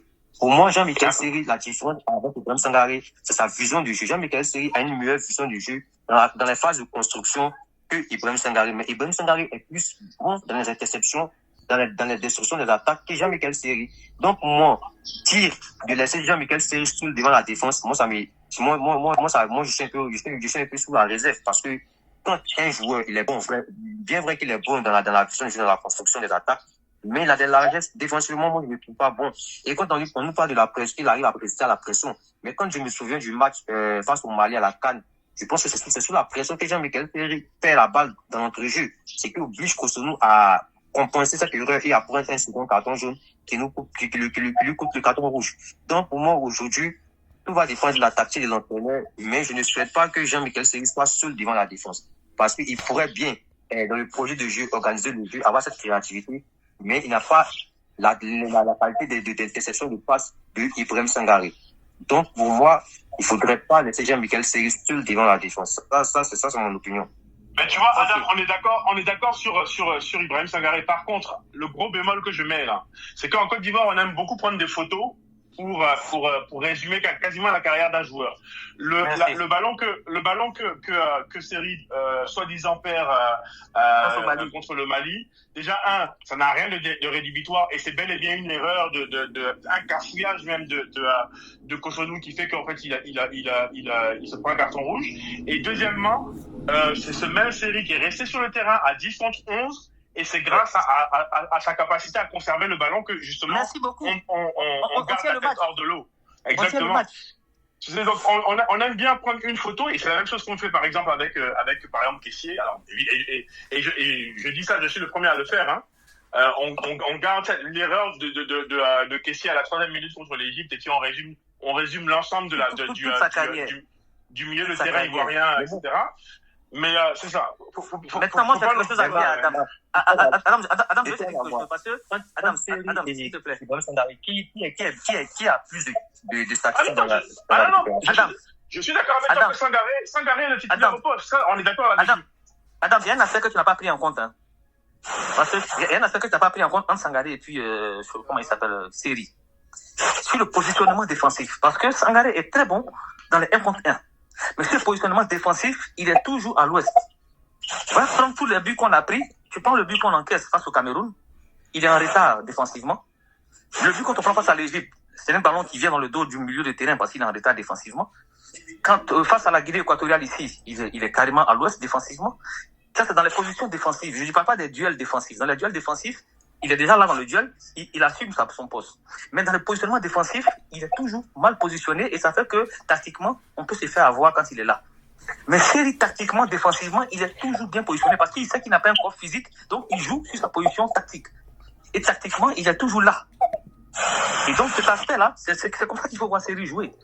Seri, mais moi, tactiquement, il se place comme il faut. Mais Sangaré, Ibrahim Sangaré, lorsqu'il a une belle saison à Nottingham Forest aujourd'hui, c'est pas un Ibrahim Sangaré qui est à la construction du jeu, c'est un Ibrahim Sangaré, on plébiscite Ibrahim Sangaré du côté de Nottingham Forest par sa capacité de récupération, par son abattage dans la zone de récupération. Oui, mais c'est dans les pieds. C'est dans les pieds qu'il récupère les ballons. Il ne récupère pas les ballons dans le positionnement. Écoute, tout est une question de consigne. Pour moi, si Sangaré Ibrahim arrive à avoir cet abattage défensif au niveau du Nottingham Forest, c'est parce qu'il a la consigne. Et c'est pas parce qu'il a les joueurs pour accompagner les attaques offensivement que ça lui permet de plus se concentrer sur les tâches défensives au côté de Nottingham Forest. Nottingham Forest ne possède pas le ballon. Nottingham Forest joue en manque de ballon. Ils ne possèdent pas le ballon. Ils n'ont pas le ballon la grande partie du match. Mais quand on a le ballon la grande partie du match, Sangaré ne va pas rester derrière, il va se projeter.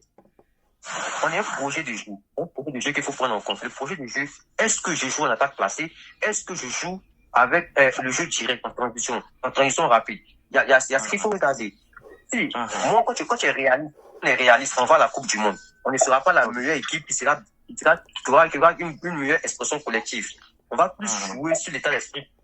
On ne pourra pas posséder le ballon à tout moment face à des grosses nations qui ont une qualité technique supérieure au-dessus de la nôtre. Il va souvent, logiquement, on sera amené à pouvoir jouer en transition rapide. Souvent, il sera amené à pouvoir, on sera peut-être plus dans la bataille défensive, dans les complémentarités défensives, dans les répliques défensives, dans le resserrement des blocs, dans la couverture des espaces, etc. On aura besoin des joueurs qui seront plus défensivement, qui auront plus de force défensif que des joueurs qui seront plus peut-être à vocation offensive. Il va falloir miser plus sur l'esprit du groupe, le repli défensif, la bataille défensive de tout chacun et l'animation offensive. On va plus peut-être miser sur la pointe de vitesse de nos joueurs qui sont capables en transition offensive d'aller rapidement. Je ne remets pas en cause la qualité du jeu de Jean-Michel Seri. Moi, je le dis tout simplement, pour moi, Jean-Michel Seri ne m'a pas convaincu défensivement. Je n'ai pas encore vu défensivement Jean-Michel Seri récupérer énormément de ballons dans notre jeu. Moi, je n'ai pas encore vu. Peut-être que vous l'avez déjà vu. Mais moi, j'ai déjà vu Ibrahim Sangaré à l'œuvre qui est capable de récupérer le ballon, qui est capable de soulager la défense. Raison pour laquelle moi, aujourd'hui, je privilégie Ibrahim Sangaré dans ce rôle-là de destructeur, pas dans le rôle de meneur de jeu. Mais si l'entraîneur pense ou exige que son style de jeu, son projet de jeu doit faire appel à un meneur de jeu reculé comme Vitinha le fait si bien du côté du Paris Saint-Germain, on peut mettre Jean-Michel Seri, mais pour une stabilité défensive, pour un équilibre défensif, mettre à côté de Jean-Michel Seri quelqu'un qui sera capable de colmater les brèches, colmater les erreurs aussi et compenser aussi et prendre en couverture les éventuelles erreurs de la part de Jean-Michel Seri. Parce que pour un joueur qui possède la balle, il est susceptible aussi à perdre le ballon. Pour moi, c'est ça. Ok, maintenant. Et ça, ce rôle-là, c'est pas Inao là qui peut le faire. Hein. Non, Inao, il est trop petit. Inao, c'est trop costaud pour lui. C'est pas lui qui va colmater. Pour être honnête, Adam, moi j'ai envie de dire rapidement, monsieur Askia. Adam, moi je trouve que tu ne réponds pas à la question en fait. C'est vrai que là, il y a beaucoup de théories et tout ça. On te demande carrément, toi, c'est qui tu mets au fait 6. au vu de tout ce qu'on a déjà vu, du système de jeu dans lequel... Sangaré, je crois. Sangaré.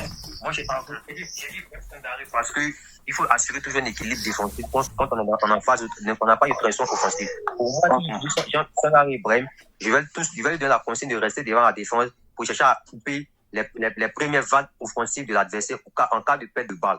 Pour moi, ça sera son rôle. Maintenant, je sais que je vais des joueurs qui sont capables de se projeter, apporter le surnom offensivement, accompagner les attaques. Donc, il va falloir toujours rester dans une position de 3-1 en arrière. Un destructeur qui sera tout le temps là, chercher à couper les lignes de passe par son positionnement ou à pouvoir briser une action, à intercepter un ballon ou souvent apporter aussi ce surnom-là défensivement en cas de contre-attaque contre nous. Donc, pour moi, dans ce rôle, je mets un Jean-Michel Seri parce que mon projet de jeu sera basé plus sur la transition rapide. Contrairement à l'entraîneur, si l'entraîneur de la Côte d'Ivoire exige, qui souhaite faire le beau jeu, qui souhaite avoir le monopole du ballon, qui souhaite avoir un métronome qui sera capable de réguler le jeu, il peut appeler à Jean-Michel Seri, mais dans ce cas, comme Jean-Michel Seri aura tendance à avoir beaucoup de ballons, il sera souvent pressé. Il peut souvent, par moment, perdre la balle dans des zones dangereuses. Il va falloir quelqu'un pour compenser, être en couverture. Donc, mais attends, Adam, c'est que tu connais pas. Juste quand tu dis il peut, mais tout le monde peut perdre la balle. Oui, c'est pour ça qu'il tout le monde peut perdre la balle. Donc, tu ne vas pas dire s'il peut. Tu vas pas aller sur le prix. Tu vas te baser si il peut perdre la balle de Seri et oublier qu'il peut perdre la balle de Sangaré. Tout le monde peut perdre la balle. Regarde au Paris Saint-Germain. Pourquoi il y a l'association? Non. En fait, je veux que tu le prends ça de façon objective. Est-ce que Sangaré ne peut pas perdre la balle aussi? Sangaré peut perdre la balle. Moi, je n'attends pas. C'est que tu n'as pas de sens. Quand tu sais que Sangaré peut perdre la balle, mais tu dis que Seri peut perdre la balle et tu penses ça pour le juger pendant que tout le monde peut perdre la balle. Écoute, tu n'as pas compris mon raisonnement. Je dis et je répète. Je vais utiliser un Ibrahim Sangaré dans une posture de récupérateur, de plus destructeur. Je n'attends pas d'Ibrahim Sangaré qu'il me développe un jeu, qu'il soit créatif. J'attends d'Ibrahim Sangaré qu'il soit la couverture, qui sera capable de couper les premières, qui sera capable de couper les lignes de passe ou intercepter les passes. Le problème, c'est que Sangaré se projette toujours. Quand tu le mets derrière, les gars, on a compris votre point. Là, on est à 2 heures de débat. Juste une toute dernière chose, ok? Juste une toute dernière question. Je pense qu'on peut y répondre en un mot, ok? À côté de Indika, parce qu'on espère que Indika va être rétabli, et moi je suis sûr qu'il va être rétabli. À côté de Indika. Attends. Vous mettez, est-ce que vous privilégiez le statu quo avec Cotonou? Parce que la charnière centrale titulaire c'est Cotonou Indika. Est-ce que vous privilégiez le statu quo avec Cotonou ou est-ce que vous mettez Diomandé? Ou même si vous voulez même Agbadou, hein? Mais à côté de Indika, vous mettez qui? Moi je mets Diomandé. Je vais me justifier. Et je ne sais pas pourquoi ça s'est passé comme ça. La dernière fois que j'étais titularisé ensemble. On fait juste le tour et après tu nous. C'est quoi la question encore? Je commence. À côté de Indika, on part du principe que Indika va se rétablir, ok? Cotonou. Quand on sait déjà, de toute façon. Mais donc tu as le choix entre Cotonou, tu as le choix entre Agbadou et Diomandé. Toi tu prends qui? Cotonou. Cotonou. Noël, c'est qui? Diomandé. Moi, je n'ai pas de préférence. Moi, je n'ai pas de préférence parce que je ne vois pas comme ça, comme vous le voyez. Moi, je n'ai pas de préférence. Mais après, j'aurais. Est-ce que tu sais comment moi je vois? Parce que pour moi, tu seras le deuxième à développer, Adam. Et tu ne peux pas avoir de préjugés. Tu ne sais pas comment on voit. Mais tu dis déjà que toi, tu ne vois pas comment nous on voit. Mais comment nous on voit alors? Pascal vas-y. Elle, Pascal. Ok, vas-y, Achia. Ok, merci. En fait, moi, pourquoi je mets Diomandé? Parce que déjà, le dernier match que Diomandé joue sérieusement avec la Côte d'Ivoire, c'est le match contre le Nigeria où on perd 1-0. Diomandé a un penalty largement discutable face à Osimhen et à partir de là, on le sort. Pendant que quand tu prends les stades de Diomandé sur le match... Christian, coupe ton micro. Vas-y, continue, Achia. Voilà, pendant que quand tu prends les stats de Diomandé sur ce match-là, il a carrément muselé Osimhen parce que le Nigeria n'a eu qu'un seul tir cadré. Tout le match. C'était leur penalty d'ailleurs. Et après ça, on sort Diomandé de l'équipe et on le remplace par Cotonou. Après, on a vu tous les débats qu'on a eu face avec Cotonou. On a eu le penalty qui face au Mali, les éléments défensifs au Mali. Après, il nous a toujours déstabilisés. On n'a jamais eu de tranquillité avec lui. C'est vrai qu'il ressort très bien les ballons. Mais Diomandé aussi le fait. Donc pour moi, je me dis que Diomandé est plus solide que Cotonou. Et en club, il le montre, il le démontre même tout le temps. Au Portugal, les gens l'adorent. Il est une icône là-bas. De toute façon, on voit Ndika ici, c'est comme ça qu'Ousmane Diomandé a vu au Portugal. Il est une icône. Exactement. D'ailleurs, même tous les grands clubs européens le veulent, contrairement à Cotonou. Tous les grands entraîneurs européens veulent avoir un Ousmane Diomandé dans leur équipe. Paris Saint-Germain, Manchester United, tout le monde veut Diomandé dans leur équipe. Mais Cotonou, personne ne le veut. Même à 30 ans, il n'est même pas titulaire dans son club. Donc, je pense que... Un petit bémol, ça fait plusieurs saisons que beaucoup de clubs, enfin, en tout cas, il y a beaucoup de rumeurs, mais au final, personne ne met l'argent, hein, quand même. Hein. Mais bon. Non, c'est pas beaucoup de saisons, c'est juste 2 saisons. Une saison est devenue même 2 saisons. C'est juste après la CAN que les gens ont commencé. C'est pas beaucoup de saisons. Il est jeune, hein, il a que 21 ans. Il est encore jeune. Donc voilà. Et Sporting voulait forcément le garder avec Amorim. Quand Amorim est parti, bon voilà, c'est là que Manchester a commencé à vouloir le prendre parce qu'Amorim est arrivé à Manchester et Paris Saint-Germain aussi s'est intéressé. Donc il est très jeune. Il faut pas qu'on oublie ça. Donc je me dis que il est bon. Il a la confiance de tous les entraîneurs au monde. Contrairement. D'accord. Ton micro, s'il te plaît. Voilà. Contrairement à Cotonou, qui, dans son propre club même, n'est pas titulaire. Mais comment tu expliques que malgré tout ça, il n'ait jamais gagné la confiance de Faye? Parce qu'il n'y a pas de fumée sans feu non plus, tu vois. Oui, j'arrive. J'ai une fois vu un semblant une vidéo où j'entendais Guy Demel parler d'un problème qu'ils avaient eu avec le manager de Diomandé. Le manager de Diomandé avait mal parlé et puis Guy Demel se justifiait. Donc je me dis qu'il y a peut-être eu ce problème-là qui fait qu'ils ont dû le mettre à l'écart. Non, mais ça, c'est bien après, où il y a son formateur qui avait fait une sortie, là, son gars de oui, c'est après la CAN. Hamza Gamal, quoi. Oui, c'est après la CAN, mais avant que le gars ne sorte dans la presse, il faut te dire qu'ils se sont parlé. Hamza Gamal a parlé dans la presse. En représailles, quoi. Oui, je me dis que c'est en représailles, parce qu'il n'y a rien qui justifiait sa mise à l'écart dans l'équipe. Il a très bien joué, le dernier match, il a bien joué, et dès que Guy Demel est arrivé avec Faye, ils l'ont tout de suite mis à l'écart, sans justificatif. Ils l'ont plus fait jouer. Mais à ce moment-là, pourquoi il le sélectionne? Ouais, mais il faut le sélectionner. Si cette théorie, il est juste victime de la concurrence, c'est tout. Bon, oui, mais la concurrence. Vas-y. Même Cotonou arrivé avant lui en équipe nationale et Cotonou, c'est pas comme si c'est un mauvais défenseur, en fait. Vas-y, Christian, dis-nous pourquoi est-ce que tu prends Cotonou, toi? Moi, je prends Cotonou parce que je trouve que c'est le meilleur défenseur qu'on puisse associer à Ndika. Dans le sens où, défensivement, il est bon. Et surtout, au niveau de sa qualité de relance. Il a une très bonne qualité de relance, au fait. Parce que si tu me joues avec un Ousmane Diomandé, avec Ndika, il n'y a aucune relance, au fait. Cotonou permet souvent, il a des sorties de balle qui fait qu'il apporte comment on appelle ça, le plus en milieu de terrain. Il arrive à casser les lignes. Et puis, il est très rapide aussi comme défenseur, au fait. Donc, et puis, il a déjà une très belle association avec, comment on appelle ça, Ndika. On l'a déjà vu à plusieurs reprises. Vous parlez de la CAN, le match, la finale, moi j'ai en référence la finale face au Nigeria, c'est qui on a derrière, c'est Ndika contre Cotonou. Voilà, il y a eu plusieurs matchs où on a eu Ndika contre Cotonou en défense au fait. Voilà, Ousmane Diomandé, moi je pense pas qu'il y ait une sorte de vendetta comme Ousmane Diomandé, il est juste victime de la concurrence en équipe nationale de Côte d'Ivoire. C'est tout. Ndika ne serait pas, Cotonou ne serait pas là. Je pense que Ousmane Diomandé, logiquement, il aurait été, comment on appelle ça, le titulaire. Et puis en plus, au niveau de Christian. Qu'est-ce que ça te passe? Quand tu dis qu'en finale, on a Ousmane, on a Ndika et puis Cotonou. C'est contre le Nigeria, n'est-ce pas? Oui, contre le Nigeria, effectivement. On encaisse combien de buts? On a encaissé un but. Et contre le Nigeria avec Diomandé, on encaisse combien de buts? On a encaissé un but sur penalty aussi. Voilà. Donc, le meilleur rendement, c'est lequel? Non, on a toujours. Non.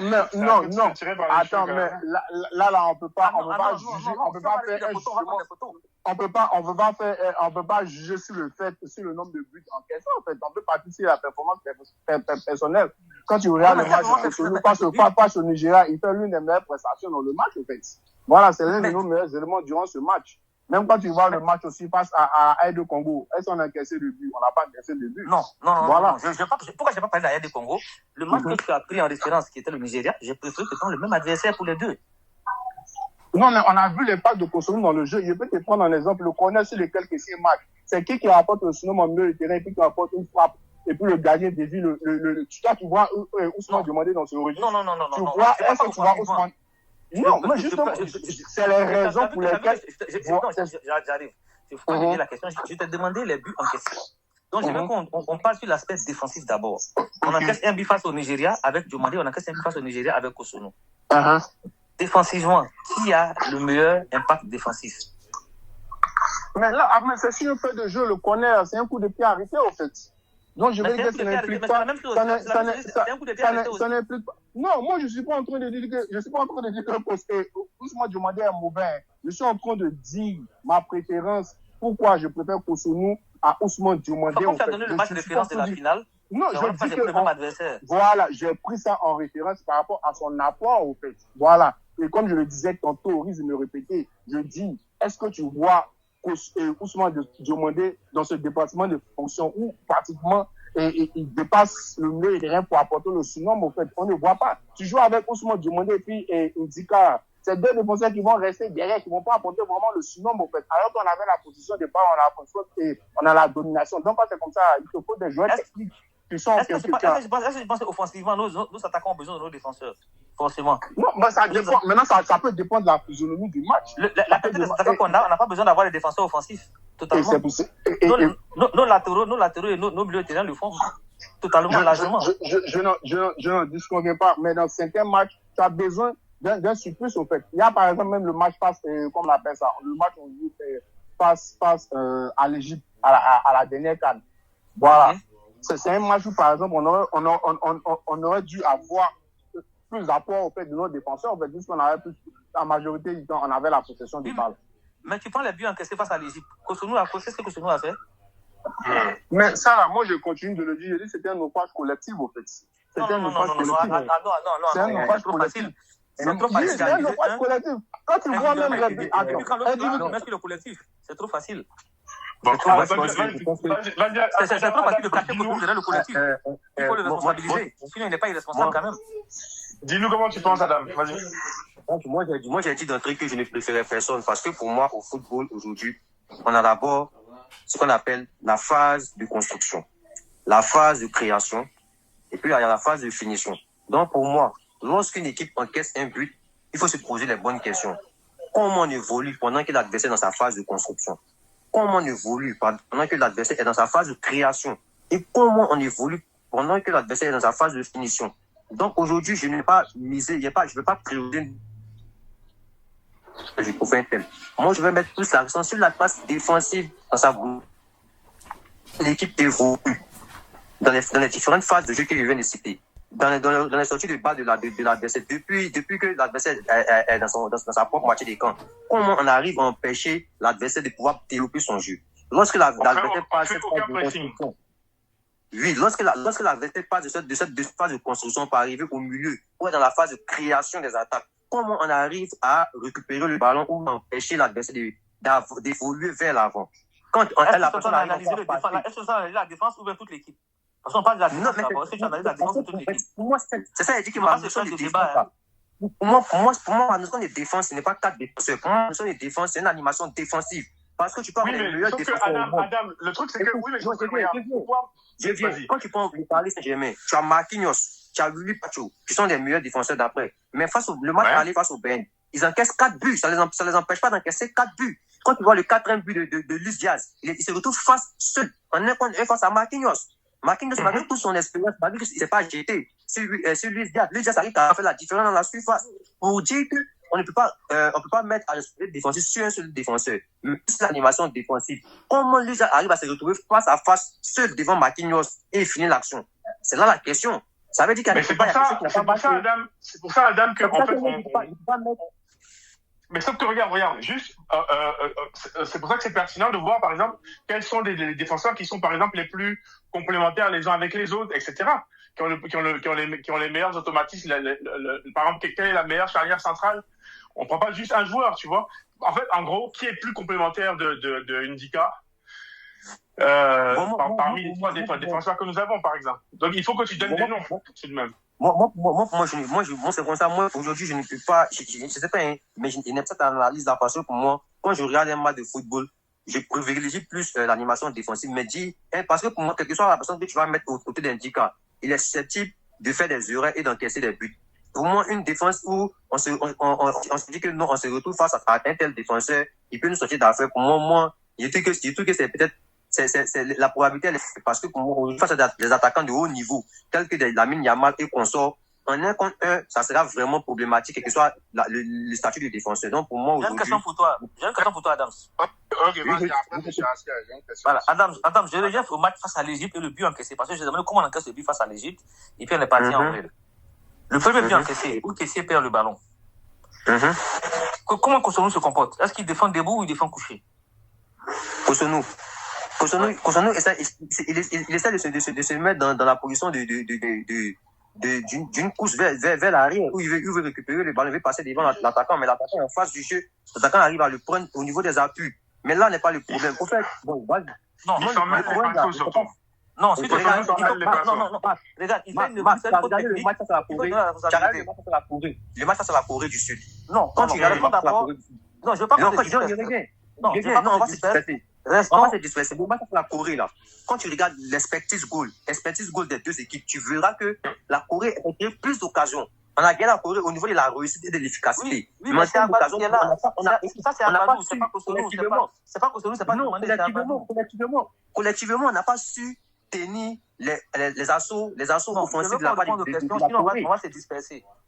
Analysons les faits de jeu, parce qu'on fait parler de joueurs. On parle pas d'abord, on peut parler des équipes facilement. Mais là, il nous a posé une question sur le choix de joueurs. On peut pas les choix. Je comprends ton point. Je comprends ton point. Je ne préfère personne. Je ne préfère personne parce que, quel que soit le défenseur qui sera mis sur le terrain, là, on est contre un, il n'est pas la certitude qui va remporter tous les duels. Pour moi, tant qu'on arrive à empêcher une équipe de pouvoir progresser dans le jeu, on est plus susceptible d'être à l'abri. Mais si on veut se baser sur un contre un, on n'a pas la certitude. Parce que j'ai pris le cas de Marquinhos comme exemple. Il se retrouve seul face à Luis Diaz. Malgré toute son expérience, malgré tout son vécu, il défend debout. Il défend debout, malgré ça. Il défend debout. Il pourrait se jeter. Ce serait été un autre défenseur va dire, bon, je me jette, j'anticipe le compte d'un tir. Mais c'est pas jeté, mais Cotonou défend couché. Mais tout ça, malgré que Marquinhos s'est pas couché face à Luis Diaz. Luis Diaz aussi, c'est un entraîneur qui a décidé de ne pas tirer instantanément. Il a fait une fête de jeu. Avec Cotonou, c'est récurrent. Mais donc, dans ce cas-là, la solution, ce n'est pas laisser nos coéquipiers dans des situations de 1 contre 1, mais de gérer les phases de jeu. Regarde le pénalty qu'on va faire au Mali. Il faut gérer. Mais qu'est-ce qui te fait dire qu'on va jouer en 1 contre 1? C'est ça que je ne comprends pas. Pourquoi voilà, donc il faut privilégier une animation défensive. Parce que le match va courir.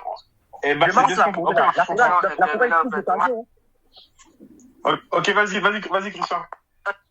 Adam, moi, je ne sais pas si tu as peur de te mouiller ou bien.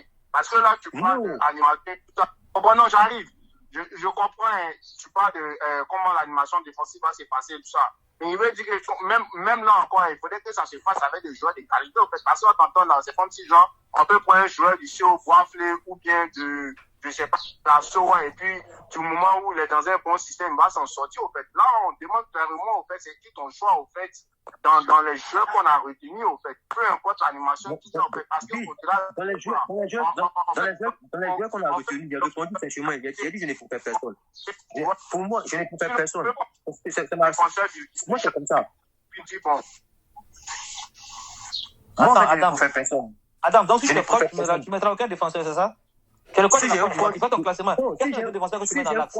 Si je suis un coach, je vais toujours aligner les défenseurs, mais je n'aurai pas de préférence parce que moi, j'ai une manière de concevoir le Non. On a 4 défenseurs, tu n'as pas mettre 4 défenseurs dans l'axe. À ce moment-là, Adam, pourquoi tu n'as pas cette même logique parce que depuis tout à l'heure, tu fais comme nous, tu cites des noms dans les autres compartiments, mais les autres compartiments aussi ont besoin avec Sangaré et Seri, une animation collective. Des sentiments pour Sangaré, blablabla. Mais là, tu ne veux pas dire, pendant que c'est l'animation, toujours, Sangaré et Seri, c'est l'animation. Mais tu as préféré un autre. Mais ici, tu as préféré un autre. Quand vous parlez de la qualité de relance de nos défenseurs, mais moi, je vois ça différemment parce que pour moi, tu peux avoir une qualité de relance. Mais pour pouvoir relancer, pour moi, Adam, je vais te poser la question clairement. Attends, laisse-moi finir. Vas-y. Quand tu prends quelque chose le défenseur, quelque chose sa capacité de relance, il y a ce qu'on oublie. Il y a ce qu'on appelle la supériorité positionnelle sur le terrain. Comment les joueurs se positionnent, comment les joueurs jouent sans ballon. Si le porteur du ballon, quelle que soit sa qualité de passe, a plusieurs solutions autour de lui, il va pas garder le ballon longtemps. Il va faire des relances propres. Un défenseur est amené à faire une mauvaise relance lorsque le jeu sans ballon de ses coéquipiers n'est pas propre, n'est pas impeccable. Lorsque les joueurs ne se démarquent pas, lorsqu'il n'y a pas de mouvement autour du porteur du ballon, le joueur qui porte la balle, qui n'est pas peut-être fin techniquement, aura tendance à vouloir vite se libérer du ballon. Mais lorsque mais ça, c'est le cas dans tous les compartiments du jeu. Mais ça t'empêche pas d'avoir une équipe. Franchement, ça t'empêche pas de nommer des joueurs. En fait, Adam, attends, je vais clarifier la question.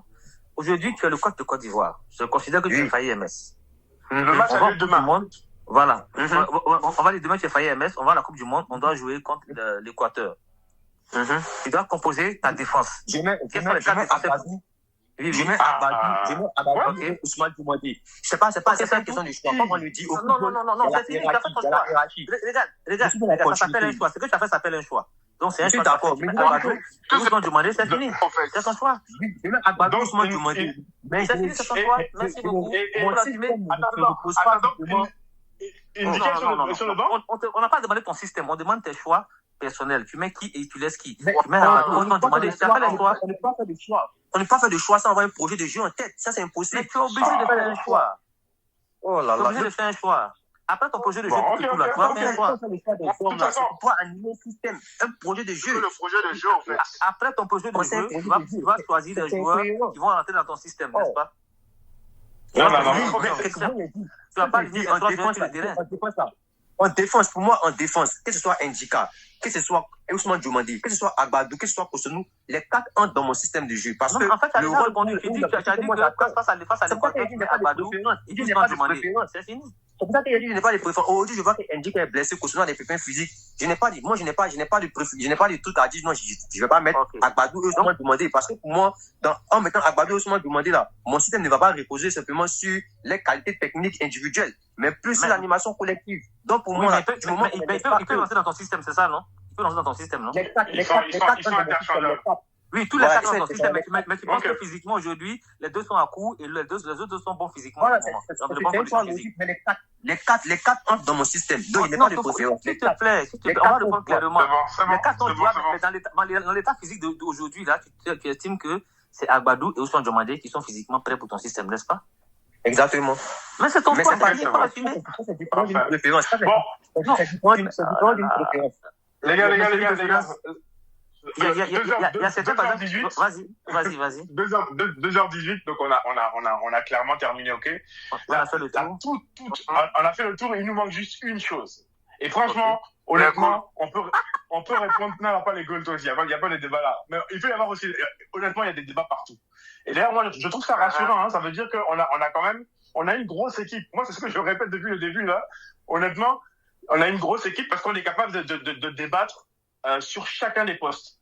Le dernier point très chaud que je le vois. Gardien de but, moi je me mouille pas. Non, c'est pas le gardien de but. C'est pas le gardien de but. Est-ce que, quel que soit le système, est-ce que le capitaine caissier est indiscutable? Et est-ce que vous le mettez en premier sur le terrain?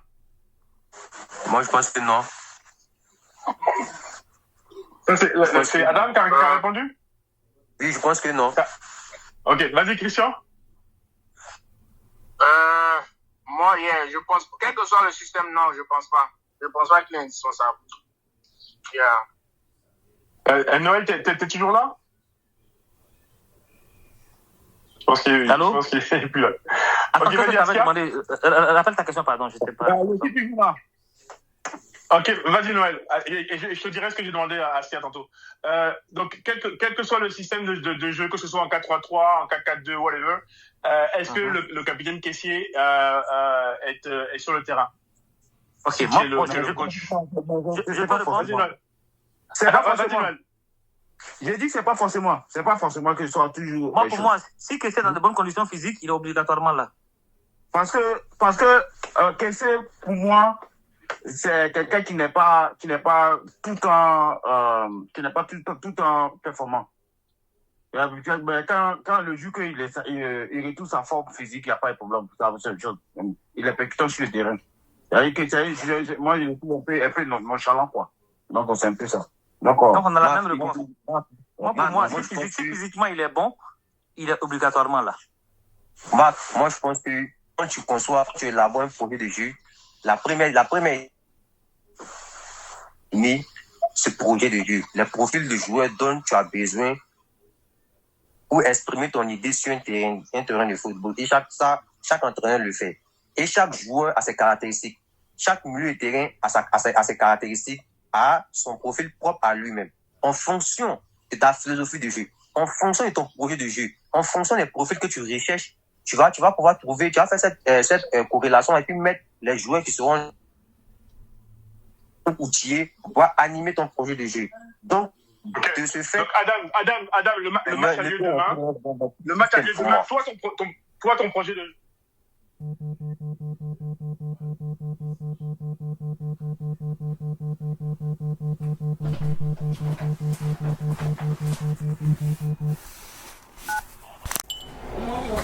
On s'attend maintenant. Ok. Vous m'entendez? Vas-y. On t'entend. Oui. Vas-y, termine, Adam. Je dis que moi, pour moi, le capitaine là, c'est un rôle. Le capitaine là, il peut être capitaine parce que c'est le leader technique. Avant, c'est lui qui permet à l'équipe de reprendre un second souffle, qui galvanise les troupes dans le vestiaire, qui a un poids important dans le vestiaire.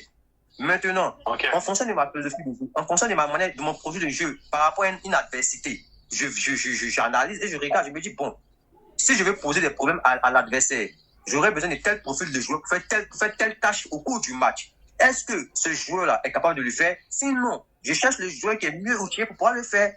Donc, pour moi, c'est comme ça que moi, je... Ok. Comme c'est bon. Je ne peux pas... Ok. On comprend ton point, Adam. Toi, Pascal, tu as un avis là-dessus? Est-ce qu'il y a un débat pour toi sur la présence ou non de caissier? Pascal, il vient, il s'en va, il coupe son micro, il le remet, mais on ne l'entend pas. Il s'apprête à aller regarder les Montréal Canadiens. Moi, j'ai une seule condition pour ne pas que Tessier joue, c'est sa forme physique. Si physiquement, il est dans il a une bonne condition physique, qui serait indispensable à l'équipe.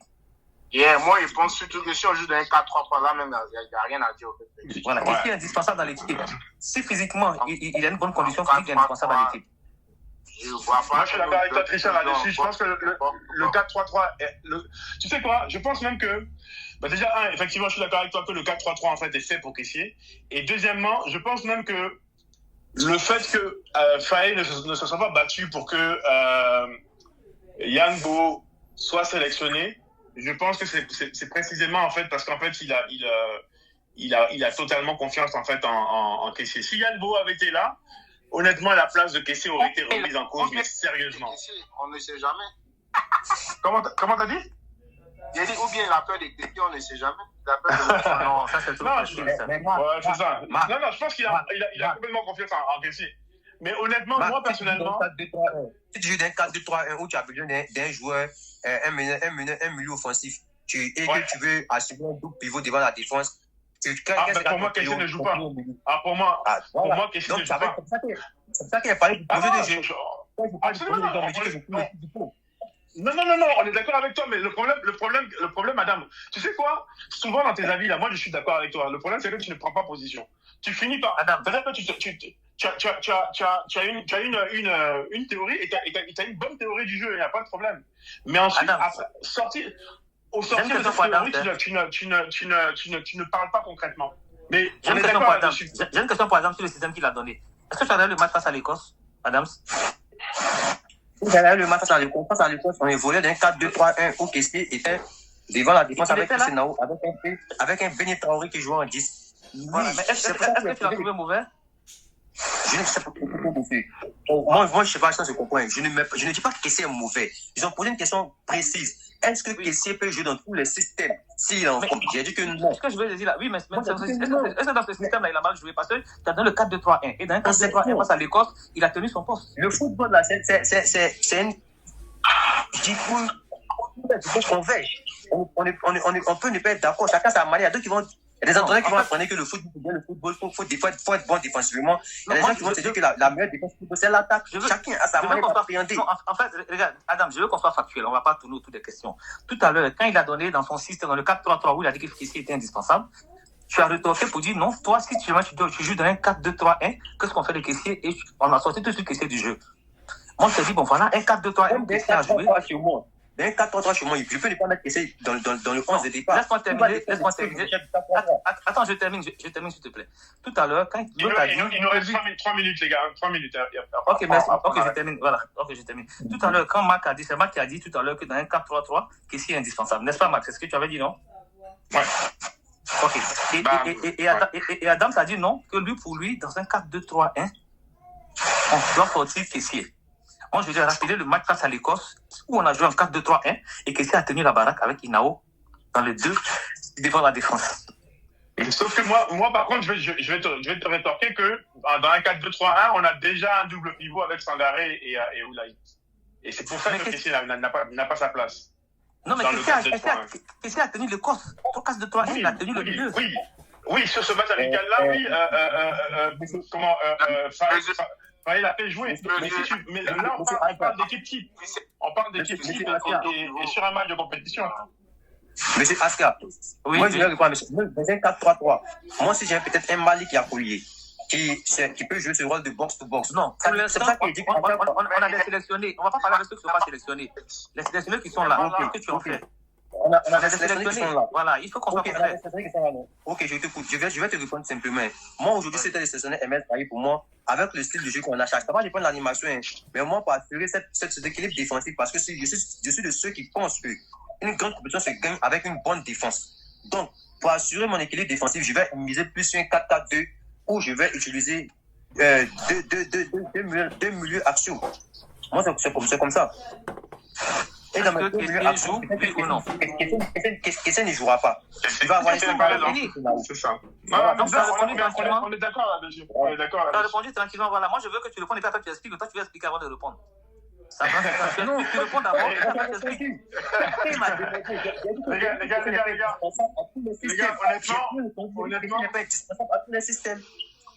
Les gars, honnêtement, moi je trouve qu'on a fait l'un des meilleurs débats qu'on ait fait jusque-là.